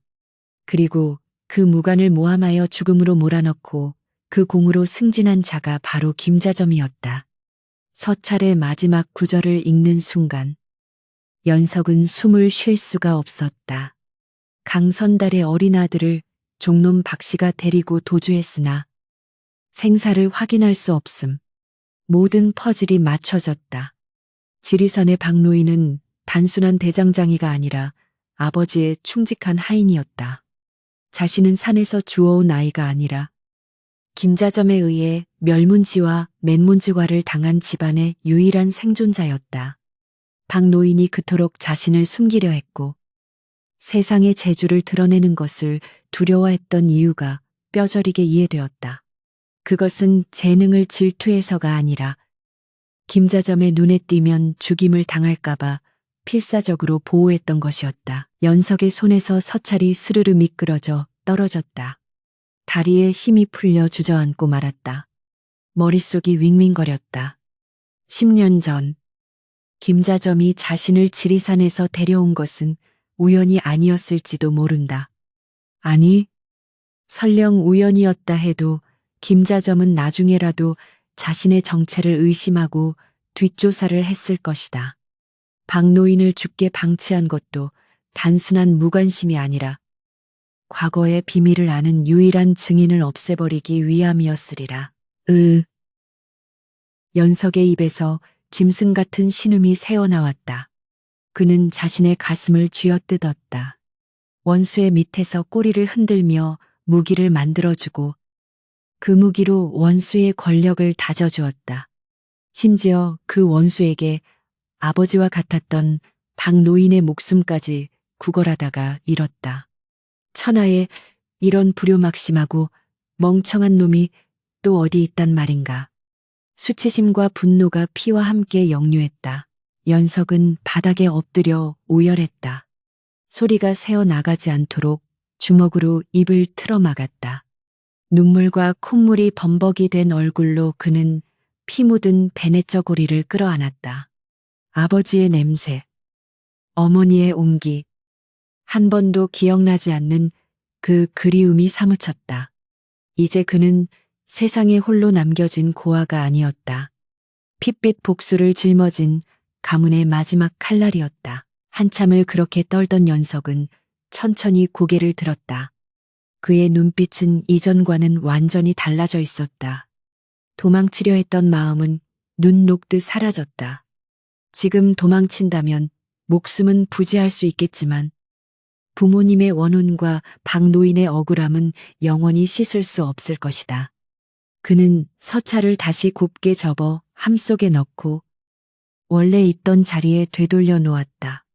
금괴에는 손도 대지 않았다. 그는 아무 일도 없었던 것처럼 잠금 장치를 다시 걸었다. 흔적을 지우는 손길은 섬뜩할 정도로 차분했다. 김자점이 돌아와서 금고를 열어보더라도 아무것도 눈치채지 못하게 해야 했다. 연석은 비밀을 가슴속 깊은 곳, 화약보다 더 깊고 뜨거운 곳에 묻었다. 이 비밀은 김자점의 목을 조르는 결정적인 순간에 터뜨릴 비장의 무기가 될 것이다. 연석은 방을 빠져나와 다시 어둠 속으로 몸을 숨겼다. 차가운 밤 공기가 달아오른 얼굴을 식혀주었지만 가슴 속의 불길은 더욱 거세게 타올랐다. 그는 하늘을 올려다보았다. 구름에 가려진 달이 마치 자신의 처지 같았다. 하지만 구름은 언젠가 거치기 마련이고 그때 드러날 달빛은 세상의 모든 어둠을 걷어낼 것이다. 보고 계십니까? 아버지, 할아버지. 연석은 나직하게 읊조렸다. 제가 너무 늦게 알았습니다. 하지만 맹세합니다. 제 몸이 가루가 되는 한이 있어도 이 집안에 기둥 하나 남기지 않고 모조리 부수어 버리겠습니다. 그의 맹세는 밤바람을 타고 허공으로 흩어졌지만 그 무게는 천근만근이었다. 공방으로 돌아온 연석은 책상에 앉아 붓을 들었다. 김자점이 지시했던 새로운 무기 설계도였다. 그는 설계도를 바라보며 싸늘하게 미소 지었다. 이제부터 그가 만드는 무기는 김자점을 위한 방패가 아니었다.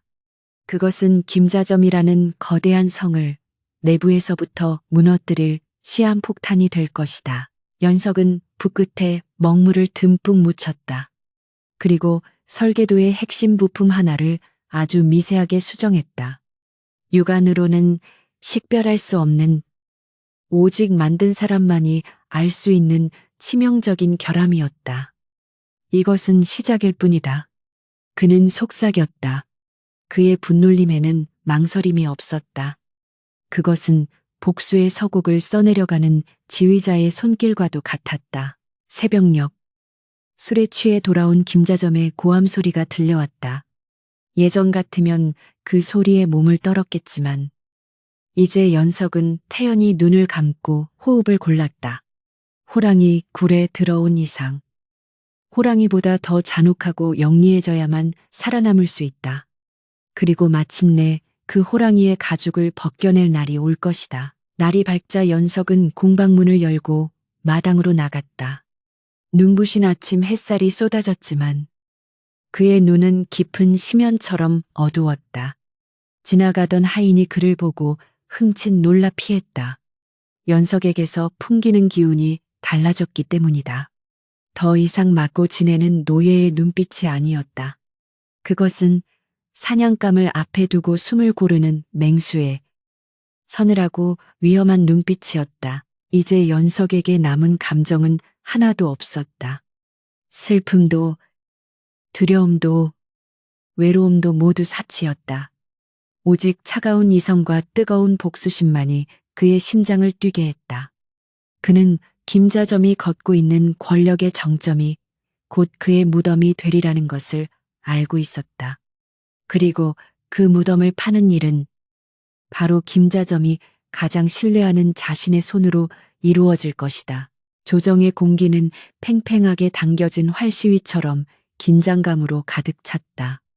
북방의 정세가 급박하게 돌아가자 왕은 도성 방비를 강화하기 위해 새로운 무기 체계를 공모한다는 명을 내렸다. 이것은 단순한 공모전이 아니었다. 차기 군사권을 누가 쥐느냐를 결정짓는 거대한 권력 투쟁의 장이었다. 김자점에게는 이 기회를 통해 자신의 입지를 난공불락의 성처럼 굳힐 절호의 기회였고 반대파에게는 김자점의 독주를 막을 마지막 동아줄과도 같았다. 김자점은 승리를 확신하며 연석을 닥달했다. 천하를 놀라게 할 물건을 만들어라. 그 누구도 흉내낼 수 없는 압도적인 것으로. 연석은 김자점의 명령에 고분고분 따르는 척했다. 그는 밤낮으로 공방에 틀어박혀 거대한 대포 찬지진동포 티엔디 전동 파워를 쓰게 했다. 겉보기에는 기존의 총통보다 사거리가 2배나 길고 파괴력 또한 무시무시해 보이는 걸작이었다. 김자점은 설계도를 볼 때마다 입이 찢어져라 웃었다. 역시 내 눈은 틀리지 않았어. 이것만 있으면 병조의 예산은 모두 내 차지가 될 것이다. 그는 연석이 설계도 곳곳에 교묘하게 숨겨놓은 치명적인 결함을 전혀 눈치채지 못했다. 연석이 심어놓은 결함은 포신의 두께와 약실의 압력 비율에 있었다. 육안으로 보거나 몇 번의 시사시서 정도로는 절대 드러나지 않는 미세한 오차였다. 하지만 연속으로 사격을 가하거나 화약의 양을 조금만 늘려도 포시는 열을 견디지 못하고 폭발해 버릴 시한폭탄과도 같았다. 연석은 붓을 내려놓으며 차갑게 중얼거렸다. 이것은 당신을 위한 화려한 관권입니다. 대감. 그의 눈빛에는 더 이상 두려움이 서려 있지 않았다. 하지만 연석의 계획은 여기서 멈추지 않았다. 김자점을 무너뜨리기 위해서는 단순히 그가 실패하는 것만으로는 부족했다. 그를 대체할 수 있는 강력한 대항마가 필요했다. 연석은 조정에서 김자점과 대립각을 세우고 있는 유일한 인물. 청렴하고 강직하기로 소문난 이원익 대감을 떠올렸다. 그는 김자점의 전횡을 막으려다 벼슬길이 막힐 뻔했던 인물로 현재 군기시 무기 제조 관청 제조를 맡고 있었다. 연석은 그에게 자신이 가진 진짜 기술을 넘기기로 결심했다. 문제는 삼엄한 감시를 뚫고 어떻게 설계도를 전달하느냐였다. 기회는 의외로 빨리 찾아왔다. 특수 철제를 구하기 위해 대장간 거리를 직접 나가야 하는 날이 온 것이다. 김자점의 하인들이 그를 감시하며 따라붙었지만 복잡한 저작거리의 인파는 연석에게 훌륭한 은폐물이 되어주었다. 연석은 미리 준비한 대나무통 하나를 솜에 깊숙한 곳에 숨겼다. 그 안에는 천지 진동포를 능가하는 효율성과 기동성을 갖춘 다연장 로켓. 비격진 천뢰에 개량형 설계도가 들어있었다. 시전 상인들과 흥정하는 척하며 연석은 주위를 살폈다. 마침 이원익 대감의 행차가 저잣거리를 지나고 있었다. 백성들은 존경받는 대감의 행차에 길을 비켜주며 고개를 숙였다. 연석은 일부러 비틀거리며 행렬 쪽으로 몸을 숙였다. 하인들이 어딜 감히하며 제지하려던 찰나. 연석은 재빨리 대나무통을 행렬의 끄트머리를 따르던 이원익 대감의 집사품으로 굴려보냈다. 집사는 발에 채인 대나무통을 의아한 듯 집어들었지만 연석은 이미 인파 속으로 사라진 뒤였다. 그날 밤 이원익 대감의 서재에는 늦도록 불이 꺼지지 않았다. 집사가 주워온 대나무통에서 나온 설계도를 본 이원익은 경악을 금치 못했다. 이것은 사람의 머리에서 나올 수 있는 구조가 아니다. 복잡하지만 명쾌한 구조. 불필요한 장식을 배제하고 오직 살상력과 효율성만을 극대화한 설계. 도면 하단에는 흑염 헤이엔, 검은 불꽃이라는 낯선 호가 적혀 있었다. 이원익은 직감했다. 난세가 영웅을 부른다더니 어둠 속에서 조국을 구하려는 이름 없는 인재가 나타났음을. 드디어 무기 경연의 날이 밝았다. 경복궁 앞들에는 왕을 비롯한 문무백관이 모두 모였다. 긴장된 침묵 속에서 김자점이 먼저 앞으로 나섰다. 그는 위풍당당하게 천지진동포의 설계도와 모형을 공개했다. 전하, 이 대포 한 방이면 오랑캐의 성벽도 모래성처럼 무너질 것입니다. 화려하고 웅장한 대포의 모습에 대신들은 감탄사를 연발했고 왕 또한 만족스러운 듯 고개를 끄덕였다. 김자점은 승리를 확신하며 오만한 미소를 지었다. 훌륭하오. 좌의정. 역시 경은 과인의 기대를 저버리지 않는구려. 왕의 칭찬이 떨어지자 김자점은 넙죽 절을 올렸다. 그때였다. 전하, 잠시만 통촉하여 주시옵소서. 묵직한 목소리와 함께 이원익 대감이 앞으로 나섰다. 장내가 술렁거렸다. 김자점의 눈썹이 꿈틀거렸다. 저 늙은이가 또 무슨 회방을 놓으려고. 그는 불쾌한 기색을 숨기지 않았다. 이원익은 품에서 두루마리를 꺼내 펼쳤다. 좌의정의 대포는 위력적이나 제작 비용이 막대하고 이동이 불편하여 산악 지형이 많은 우리 조선에는 적합하지 않습니다. 신이 준비한 것은 이것이옵니다. 그가 펼친 도면에는 수십 발의 화살을 동시에 발사할 수 있는 가볍고 날렵한 수레형 무기가 그려져 있었다. 연석이 보낸 바로 그 설계도였다. 무관들의 눈이 휘둥그레졌다. 그것은 실전 경험이 풍부한 장수들이라면 누구나 꿈꾸던 이상적인 무기였다. 적은 비용으로 대량 생산이 가능하고 험한 산길에서도 쉽게 운용할 수 있는 기동성. 무엇보다 화약의 폭발력을 이용해 화살의 사거리를 비약적으로 늘린 획기적인 방식이었다. 이것은 왕은 자리에서 벌떡 일어나 도면을 가까이서 살폈다. 김자점의 얼굴이 흑빛으로 변해갔다. 누가 설계한 것이요? 왕이 흥분하여 물었다. 이원익은 잠시 망설이다 대답했다. 제야에 숨어있는 우국지사가 익명으로 보내온 것이옵니다. 이름은 밝히지 않고 흑염이라 칭하였습니다. 흑염이라는 이름이 장내에 울려 퍼지는 순간 김자점의 뒤편에 시립해 있던 연석의 입가에 묘한 미소가 스쳐 지나갔다. 그것은 자신의 존재를 세상에 알리는 첫 번째 신호탄이었다. 김자점은 도면을 뚫어지게 노려보았다. 어딘가 낯익었다. 선을 긋는 방식, 화약의 배합 비율을 계산한 수식, 부품을 연결하는 독특한 마감 처리. 그것은 자신의 공방, 바로 연석의 손끝에서 나오던 필치와 소름 끼치도록 닮아 있었다. 설마. 김자점은 급히 고개를 돌려 연석을 찾았다.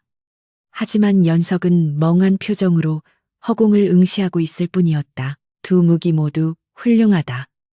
허나 당장 국경에 필요한 것은 기동성이 뛰어난 이원익 대감의 무기인 듯 싶구나. 왕의 판결은 김자점에게 청천벽력과도 같았다. 우선 이원익 대감의 설계를 바탕으로 시제품을 제작하고 좌의정의 대포는 후위를 도모하도록 하라. 사실상의 패배 선언이었다.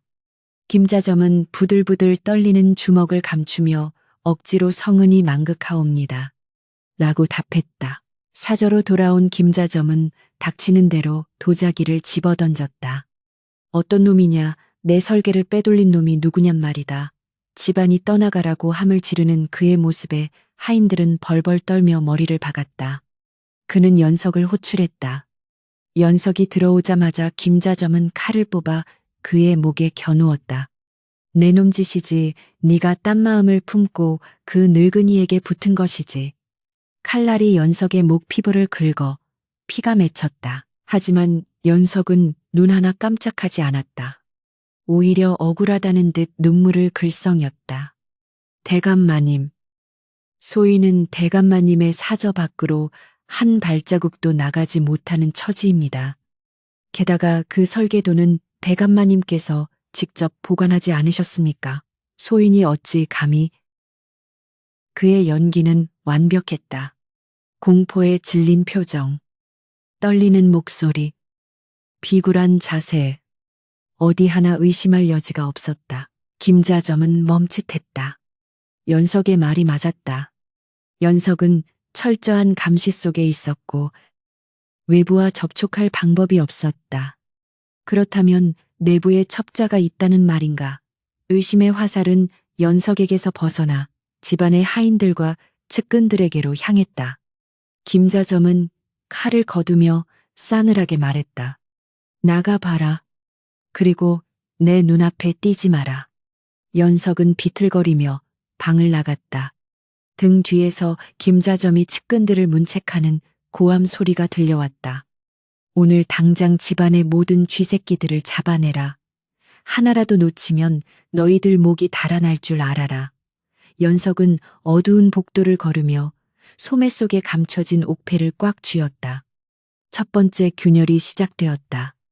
김자점은 이제 누구도 믿지 못하고 제 그림자마저 의심하며 스스로 자멸의 길로 들어설 것이다. 그날 밤 한양의 밤하늘에는 별이 유난히 밝게 빛났다. 이원익 대감의 집에서는 흑염의 무기를 만들기 위한 준비가 한창이었고 김자점의 집에서는 피비린내 나는 내부 숙청이 벌어지고 있었다. 그 소란의 중심에 서 있는 연석은 공방의 창가에 앉아 조용히 다음 수를 생각했다. 김자점이 만들라고 한 천지진동포가 완성되어 왕의 앞에서 터지는 그날.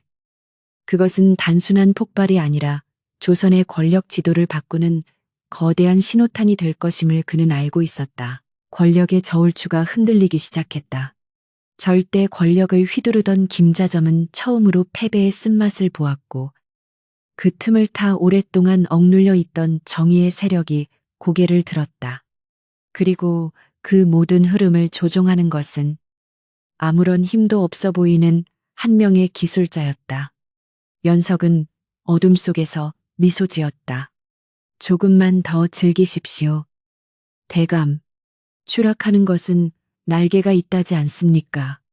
제가 당신에게 아주 높고 화려한 날개를 달아드리고 있으니까요. 의금부의 앞마당인 추국장 튀렌저에는 살기를 띤 정막만이 감돌았다.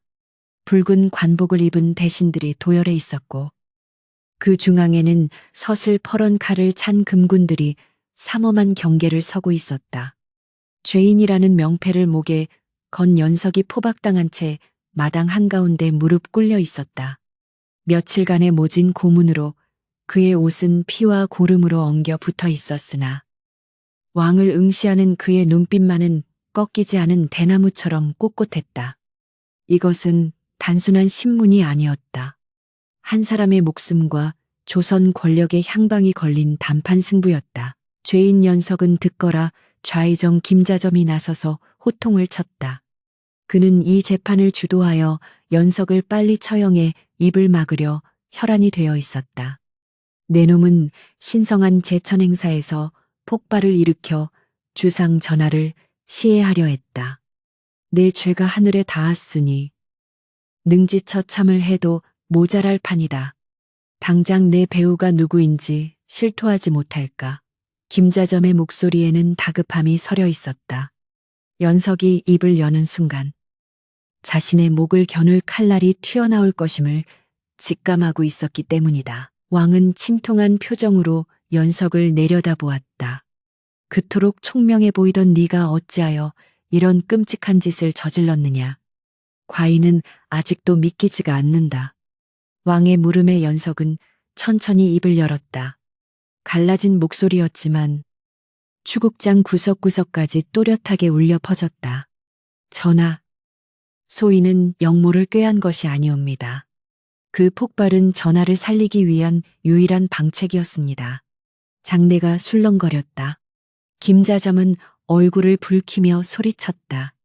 닥쳐라 감히 어디서 요설을 늘어놓느냐, 여봐라. 저놈의 주리를 틀어라.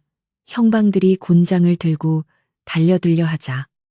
왕이 손을 들어 제지했다. 두어라. 죽기 전에 할 말이 있는 모양이니 끝까지 들어보자. 왕의 눈빛이 김자점을 향해 서늘하게 빛났다. 김자점은 움찔하며 뒤로 물러섰다. 분위기가 묘하게 흘러가고 있었다. 연석은 숨을 고르며 말을 이었다. 그날 시연하려던 천지진동포는 처음부터 전하를 겨누도록 설계되어 있었습니다. 포신의 각도를 조절하는 고각 기어에 교묘한 조작이 가해져 있었지요. 연석의 시선이 김자점을 향했다. 발사되는 순간 포신이 미끄러지며 정확히 옥좌를 타격하게 되어 있었습니다. 그것을 막기 위해 제가 미리 약실을 과열시켜 폭발시킨 것입니다. 새빨간 거짓말이다. 김자점이 발악하듯 외쳤다. 기계가 오작동한 것을 내게 뒤집어 씌우려는 수작이다. 증거가 있느냐? 내 놈이 어제 불태워버린 그 종이 쪼가리 말고 확실한 물증이 있느냐 말이다. 김자점은 연석이 스스로 설계도를 태워버린 것을 비웃으며 자신만만해했다. 증거가 없는 한 연석의 말은 미치광이의 헛소리로 치부될 뿐이었다. 연석은 옅은 미소를 지었다. 설계도는 태워 없앨 수 있어도 쇳덩어리에 새겨진 진실은 태울 수 없는 법입니다. 그가 고개를 끄덕이자 어둠 속에서 한 인물이 걸어 나왔다. 병환으로 칩거 중이라 알려졌던 이원익 대감이었다. 그의 뒤로 하인들이 검게 그을린 대포의 잔해를 들고 나왔다. 폭발 현장에서 수거한 결정적인 증거물이었다. 이원익 대감이 왕 앞으로 나아가 절을 올렸다. 전하, 신이 죄인의 말을 확인하기 위해 잔해를 수거하여 조사해 보았습니다.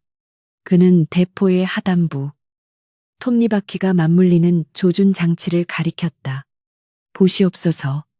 톱니의 이가 인위적으로 갈려 있습니다. 이것은 발사 반동을 견디지 못하고 포신이 아래로 처지게 만듭니다.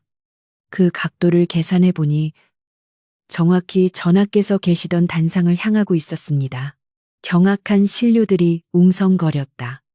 명백한 물증 앞에 김자점의 얼굴은 사색이 되었다. 다리가 후들거려서 있기조차 힘들어 보였다. 이것은 모함입니다. 저놈이. 저 연석이란 놈이 만들 때부터 실수한 것입니다. 제가 시킨 것이 아닙니다. 그는 꼬리를 자르기 위해 모든 책임을 연석에게 떠넘기려 했다. 전형적인 간신의 행태였다. 그때 연석이 다시 입을 열었다. 실수가 아닙니다. 대감, 제가 그렇게 만들었으니까요. 그의 말에 김자점은 눈이 휘둥그레졌다. 뭐라 내놈이 연석은 차갑게 쏘아붙였다.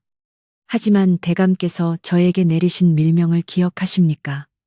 어떤 상황에서도 왕이 있는 곳을 타격할 수 있는 오차 범위를 만들어라. 제가 그 명령을 따르지 않고 거부하자. 대감께서는 제 할아버지를 볼모로 협박하지 않으셨습니까? 연석의 폭로는 거침이 없었다. 대감은 제 재주를 이용해 권력을 잡고 쓸모가 없어지면 저를 역적으로 몰아 죽이려 했습니다. 10년 전 지리산에서 저를 데려올 때부터 계획된 일이었습니다. 연석은 품속에서 찢어 삼켰던 종이가 아닌 옥사에서 그림자에게 넘겼던 또 다른 증거를 언급했다. 제 말이 거짓 같다면 대감의 사랑채 비밀 금고를 열어보시지요. 그곳에 대감이 오랑캐와 내통하며 주고받은 밀서들이 있을 것입니다. 김자점은 비명을 지르듯 주저앉았다. 비밀 금고의 존재를 아는 사람은 자신뿐이었다. 어떻게 저놈이 그것을 안단 말인가? 왕은 즉시 금군 대장에게 명했다. 지금 당장 좌의정의 사저를 압수수색하라. 금고를 찾아 그 안의 모든 것을 가져오라. 김자점은 바닥을 기며 왕의 옷자락을 잡으려 했다. 전하 억울하옵니다. 모두가 음모입니다. 하지만 금군들이 그를 거칠게 끌어냈다. 잠시 후 압수된 문서들이 도착했다. 그 안에는 김자점이 북방의 군벌들과 내통하며 왕위를 찬탈하려 했던 구체적인 계획이 담긴 서신들이 쏟아져 나왔다. 더 이상 빠져나갈 구멍은 없었다. 추국장은 순식간에 김자점을 성토하는 장으로 변했다. 어제까지만 해도 그에게 아부하던 대신들이 가장 먼저 나서서 그를 손가락질하며 역적을 처단하소서 라고 외쳤다. 권력의 비정함이 적나라하게 드러나는 순간이었다. 연석은 그 광경을 씁쓸하게 바라보았다. 자신이 그토록 증오하던 거대한 산이 무너져 내리고 있었다. 하지만 통쾌함보다는 허무함이 앞섰다. 저 추악한 권력 노름에 희생된 박노인과 자신의 잃어버린 10년은 누가 보상해 줄 것인가. 그는 고개를 떨구었다. 복수는 성공했으나 상처 입은 마음은 치유되지 않았다. 왕은 분노에 찬 목소리로 선고했다. 죄인 김자점의 관직을 삭탈하고 대역죄로 다스려 능지처참에 처하라. 그리고 그 일족을 멸하여 후환을 없애라. 김자점은 거품을 물고 발작하다가 질질 끌려나갔다. 그의 비명소리가 궁궐 담장을 넘어 멀리까지 울려 퍼졌다. 한 시대를 호령하던 권신 괜천의 비참한 최후였다. 장례가 정리되자 왕은 연석을 바라보았다. 연석아, 너는 비록 과격한 방법을 썼으나 그 충심은 가상하다. 또한 너의 기지로 과인의 목숨을 구했으니 이는 큰 공이다. 왕은 연석의 포박을 풀어주라 명했다. 내게 소원이 있느냐 벼슬을 내리고 재물을 주어 내 공을 치하하고 싶구나. 연석은 풀려난 손목을 문지르며 왕을 올려다보았다. 전하, 소인은 벼슬도 재물도 원치 않습니다. 다만 그는 잠시 말을 멈추고 먼 하늘을 응시했다. 저에게는 갚아야 할 빚이 있습니다. 제 아비의 억울한 죽음, 그리고 저를 키워준 할아버지의 죽음. 이 모든 비극의 시작이 무엇이었는지 밝히고 싶습니다. 왕은 의아한 표정을 지었다. 아비의 죽음이라니 너는 고아가 아니었느냐. 연석은 김자점의 금고에서 찾았던 붉은 함을 가리켰다. 증거물 속에 섞여 있던 그 함이었다. 저 함 속에 제 신분이 들어 있습니다. 저는 16년 전 김자점의 모함으로 멸문당한 강선달의 아들 강건우입니다. 장래가 다시 한번 충격에 휩싸였다. 잊혀진 충신의 이름이 거론되자 늙은 대신들은 탄식했다. 연석은 눈물을 흘리며 엎드렸다. 역적의 자식이 아니라 충신의 아들로 살고 싶었습니다. 그것이 제 마지막 소원입니다. 왕은 눈시울을 붉히며 고개를 끄덕였다. 오냐. 알겠다. 내 너의 가문을 신원생연하고 네 아비의 명예를 되찾아주마. 재판이 끝나고 연석은 비틀거리며 일어섰다. 하늘은 맑고 햇살은 따뜻했다. 10년 만에 처음으로 느끼는 자유의 공기였다. 하지만 그의 어깨는 여전히 무거웠다. 복수는 끝났지만 이제 그는 잿더미가 된 자신의 인생을 안고 살아가야 했다. 승리자 없는 전쟁. 그것이 바로 그가 겪은 지난날의 실체였다. 멀리서 까마귀 한 마리가 울며 날아갔다. 연석은 그 소리가 마치 김자점의 비명처럼 들려 몸서리를 쳤다. 이제 모든 것이 끝났다. 아니, 어쩌면 이제야말로 진짜 연석. 아니, 강건우로서의 삶이 시작되는 것인지도 몰랐다. 그는 주먹을 꽉 쥐고 궁궐의 높은 담장을 바라보았다. 그 너머에 그가 돌아가야 할 곳. 지리산이 기다리고 있었다. 서소문 박형장에는 피비린내가 진동했다. 구름 한 점 없는 맑은 가을 하늘 아래. 한때 조선의 권력을 한 손에 쥐고 흔들었던 김자점의 최후는 처참했다. 망나니의 칼춤이 끝날 때마다 군중들의 환호와 비명이 뒤섞여 터져나왔다. 그 소란스러운 풍경을 멀찍이서 지켜보는 연석의 눈은 건조했다. 원수의 목이 바닥에 뒹구는 순간 가슴속에 응어리졌던 천불이 꺼질 줄 알았다. 하지만 막상 닥쳐온 현실은 허무한 뿐이었다. 뜨거운 복수의 불길이 휩쓸고 지나간 자리에는 새카맣게 타버린 재만이 남아 그의 마음을 공허하게 만들었다. 형장이 정리되고 사람들의 발길이 뜸해질 무렵 연석은 조용히 뒤돌아섰다. 그의 발걸음은 승리자의 위풍당당함이 아니라 긴 전쟁을 끝낸 패잔병의 그것처럼 무거웠다. 궁으로 돌아가는 길. 거리의 백성들은 그를 알아보며 수군거렸다. 저분이 바로 역적을 물리친 강건우 나으리시래. 천재 기술자라 지나라를 구한 영웅이야. 칭송의 말들이 귓가에 맴돌았지만 연석에게는 그 소리가 마치 날카로운 쇳소리처럼 거슬리기만 했다.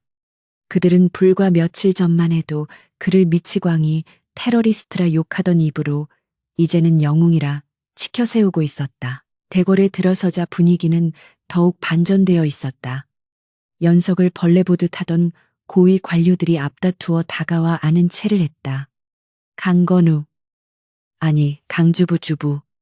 내 진작부터 자네의 비범함을 알아봤네. 우리 가문과 혼담을 넣어보는 건 어떻겠나. 그들의 입에 발린 칭찬과 가식적인 미소는 김자점의 탐욕스러운 눈빛보다 더 역겨웠다. 연석은 그들의 손을 뿌리치고 싶었지만 그저 묵묵히 고개를 숙이며 자리를 피했다.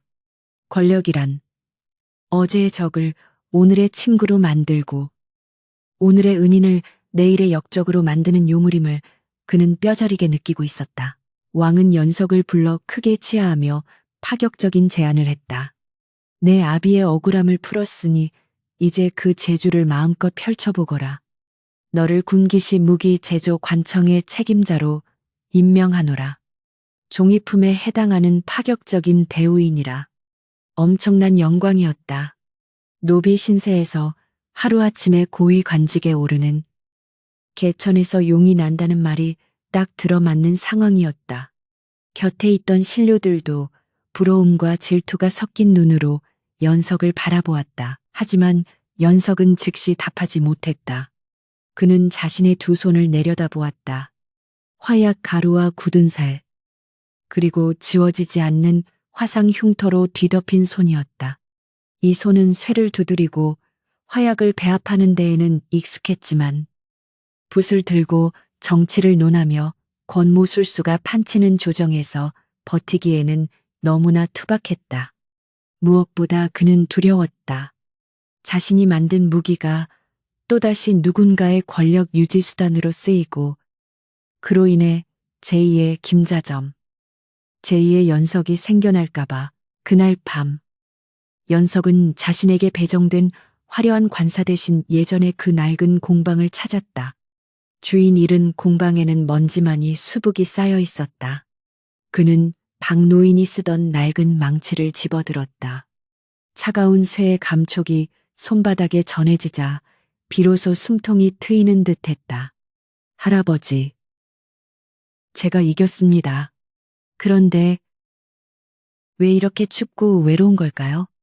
그는 망치를 가슴에 품고 차가운 바닥에 주저앉았다. 승리의 전리품으로 얻은 것은 고작 이 지독한 고독뿐이었다.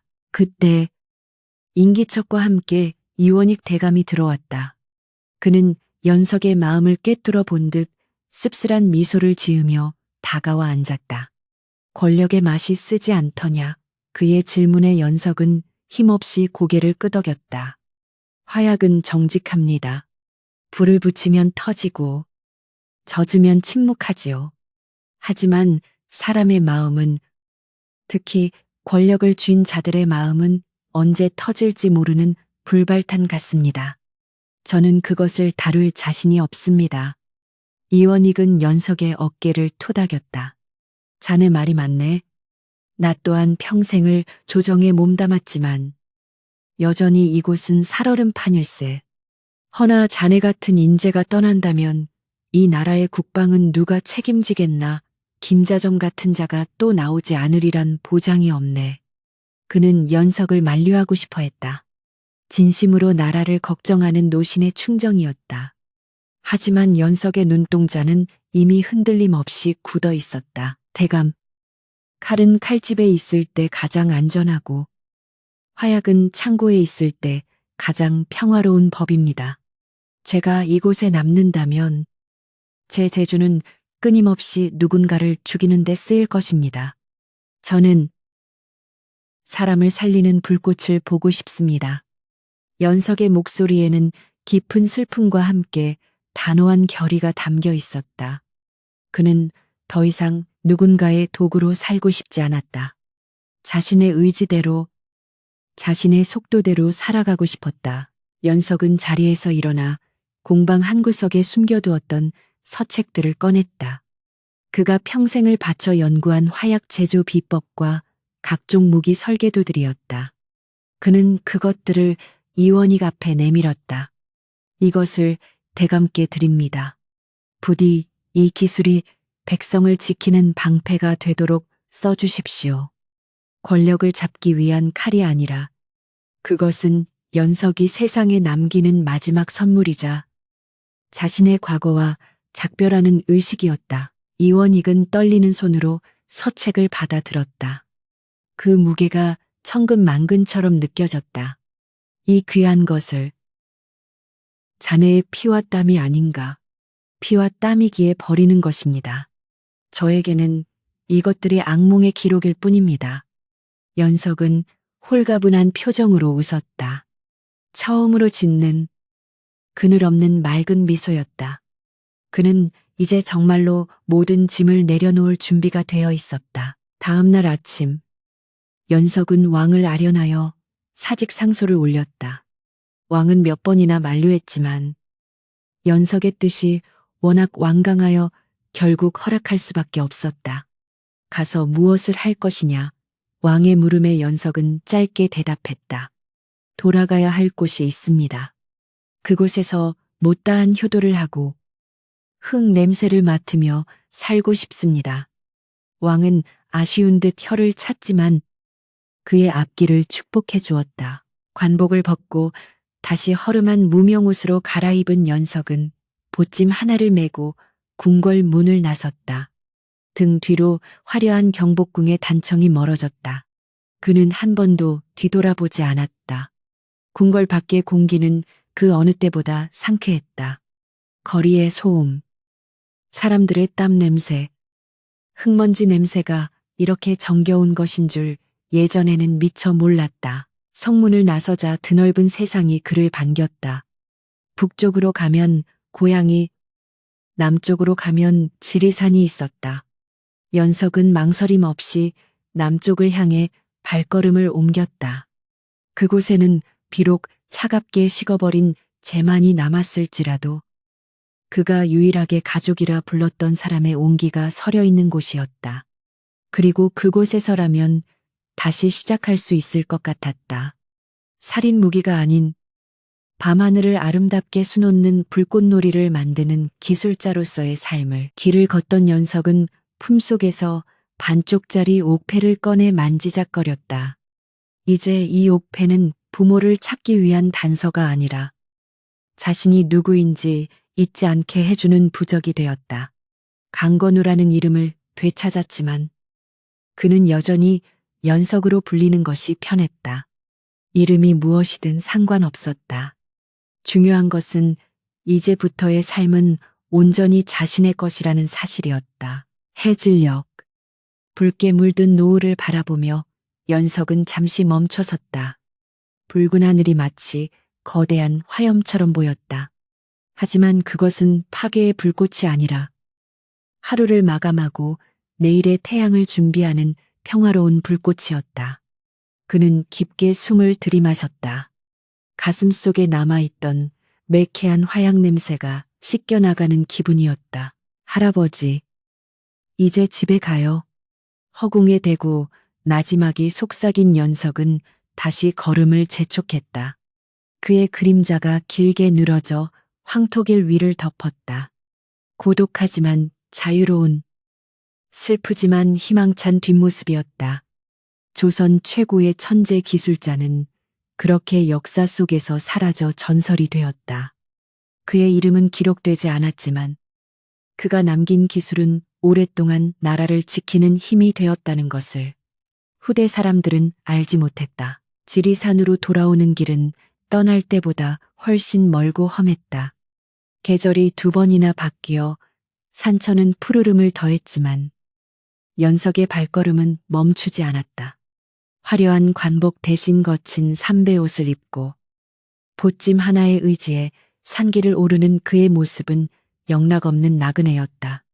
그러나 그의 눈빛은 더 이상 도망자의 불안함이나 복수기의 살기로 얼룩져 있지 않았다. 폭풍우가 지나간 바다처럼 깊고 고요할 뿐이었다. 마침내 익숙한 골짜기 입구에 들어서자 10년 전 그를 떠나보냈던 바람이 마중이라도 나온 듯 그의 헝클어진 머리카락을 스치고 지나갔다. 옛집은 폐허가 되어 있었다. 지붕은 내려앉았고 마당에는 잡초가 무성했다. 박노인이 쇠를 두드리던 대장간은 녹슨 쇠붙이들만이 뒹구는 흉가가 되어 있었다.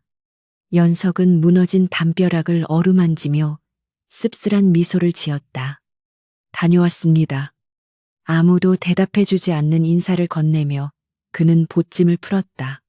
다시 시작해야 했다. 무기를 만들기 위해서가 아니라 인간답게 살아가기 위해서. 그는 소매를 걷어붙이고 잡초를 뽑기 시작했다. 그의 손이 닿는 곳마다 묵은 때가 벗겨지고 조금씩 생기가 돌기 시작했다. 연석은 가장 먼저 양지바른 언덕에 작은 돌탑을 쌓았다.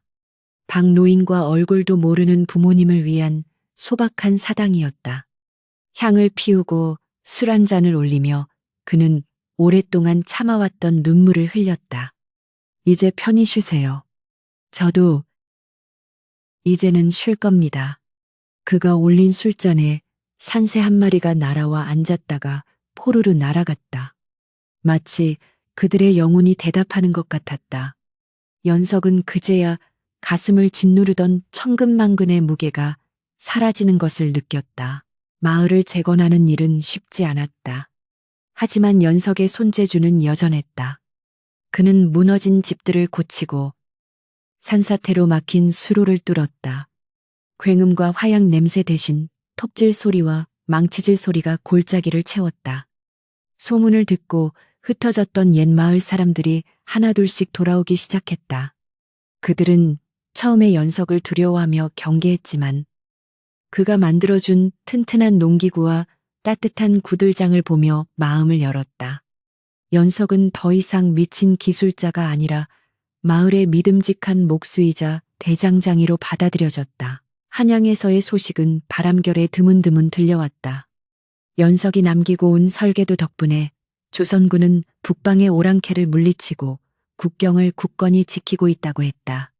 신기전과 비격진철래는 적들에게 공포의 대상이 되었고 백성들은 밤마다 편안히 잠들 수 있게 되었다는 소식이었다.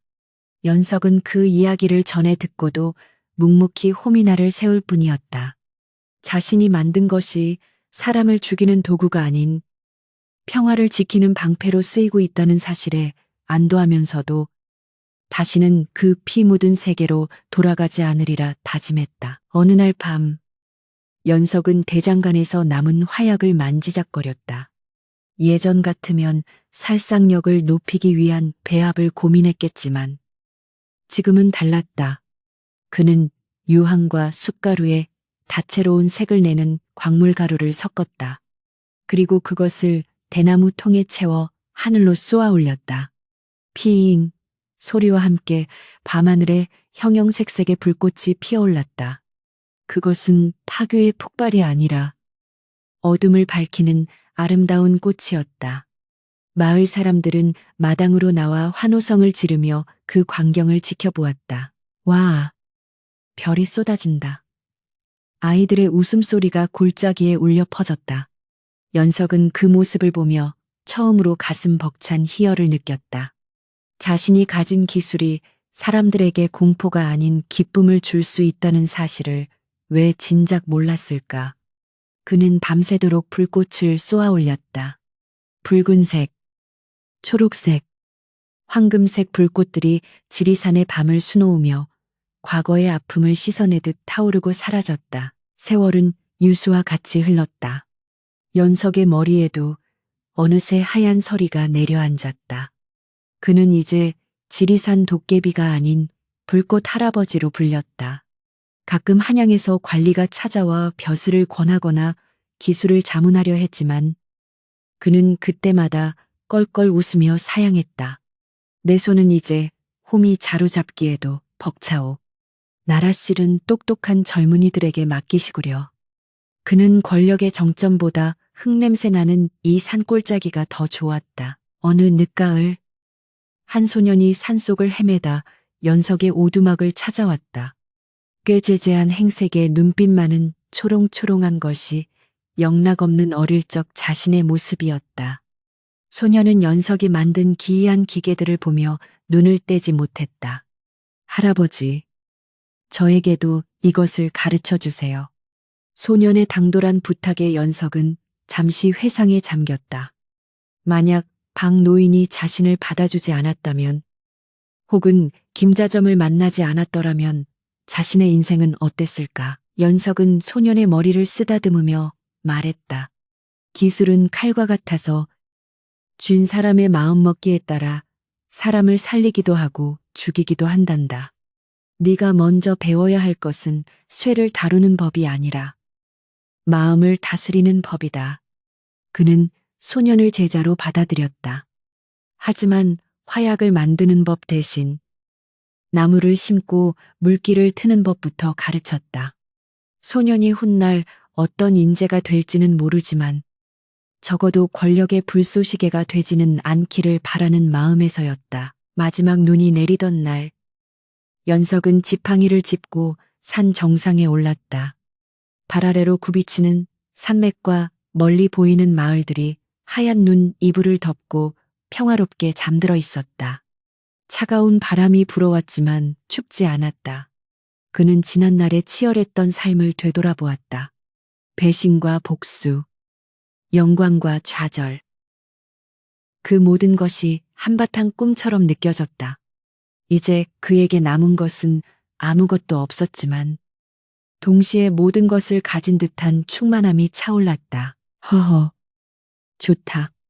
참으로 좋구나.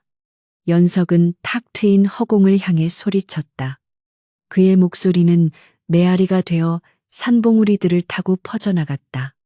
그는 품속에서 낡은 옥패를 꺼내 하늘 높이 들어 올렸다. 햇빛을 받은 옥패가 영롱하게 빛났다. 이제는 부모님을 만날 시간이 다가오고 있음을 직감했다. 그는 옥패를 눈 속 깊이 묻었다. 자신의 이름과 사연도 이 눈과 함께 녹아 대지로 스며들기를 바라며 연석은 천천히 산을 내려갔다. 그의 뒷모습은 거인처럼 웅장해 보였고 때로는 신선처럼 가벼워 보였다. 그가 남긴 발자국 위로 하얀 눈이 소복이 쌓여 흔적을 지웠다. 역사책 어디에도 강건우 혹은 연석이라는 이름은 기록되지 않았다. 하지만 조선의 밤하늘을 수놓는 화려한 불꽃놀이 속에 그리고 나라를 지키는 튼튼한 성벽 속에 그의 숨결은 영원히 살아 숨쉬고 있었다. 산에서 주워온 아이. 천재가 되어 세상을 뒤흔들고 다시 산으로 돌아간 자. 그는 바람처럼 왔다가 불꽃처럼 타오르고 마침내 흙으로 돌아갔다. 지리산 깊은 골짜기. 바람이 머무는 그곳에는 오늘도 누군가가 쏘아 올린 희망의 불꽃이 밤하늘을 찬란하게 비추고 있을 것이다. 이것으로 한 남자의 길고도 기구했던 이야기를 마친다.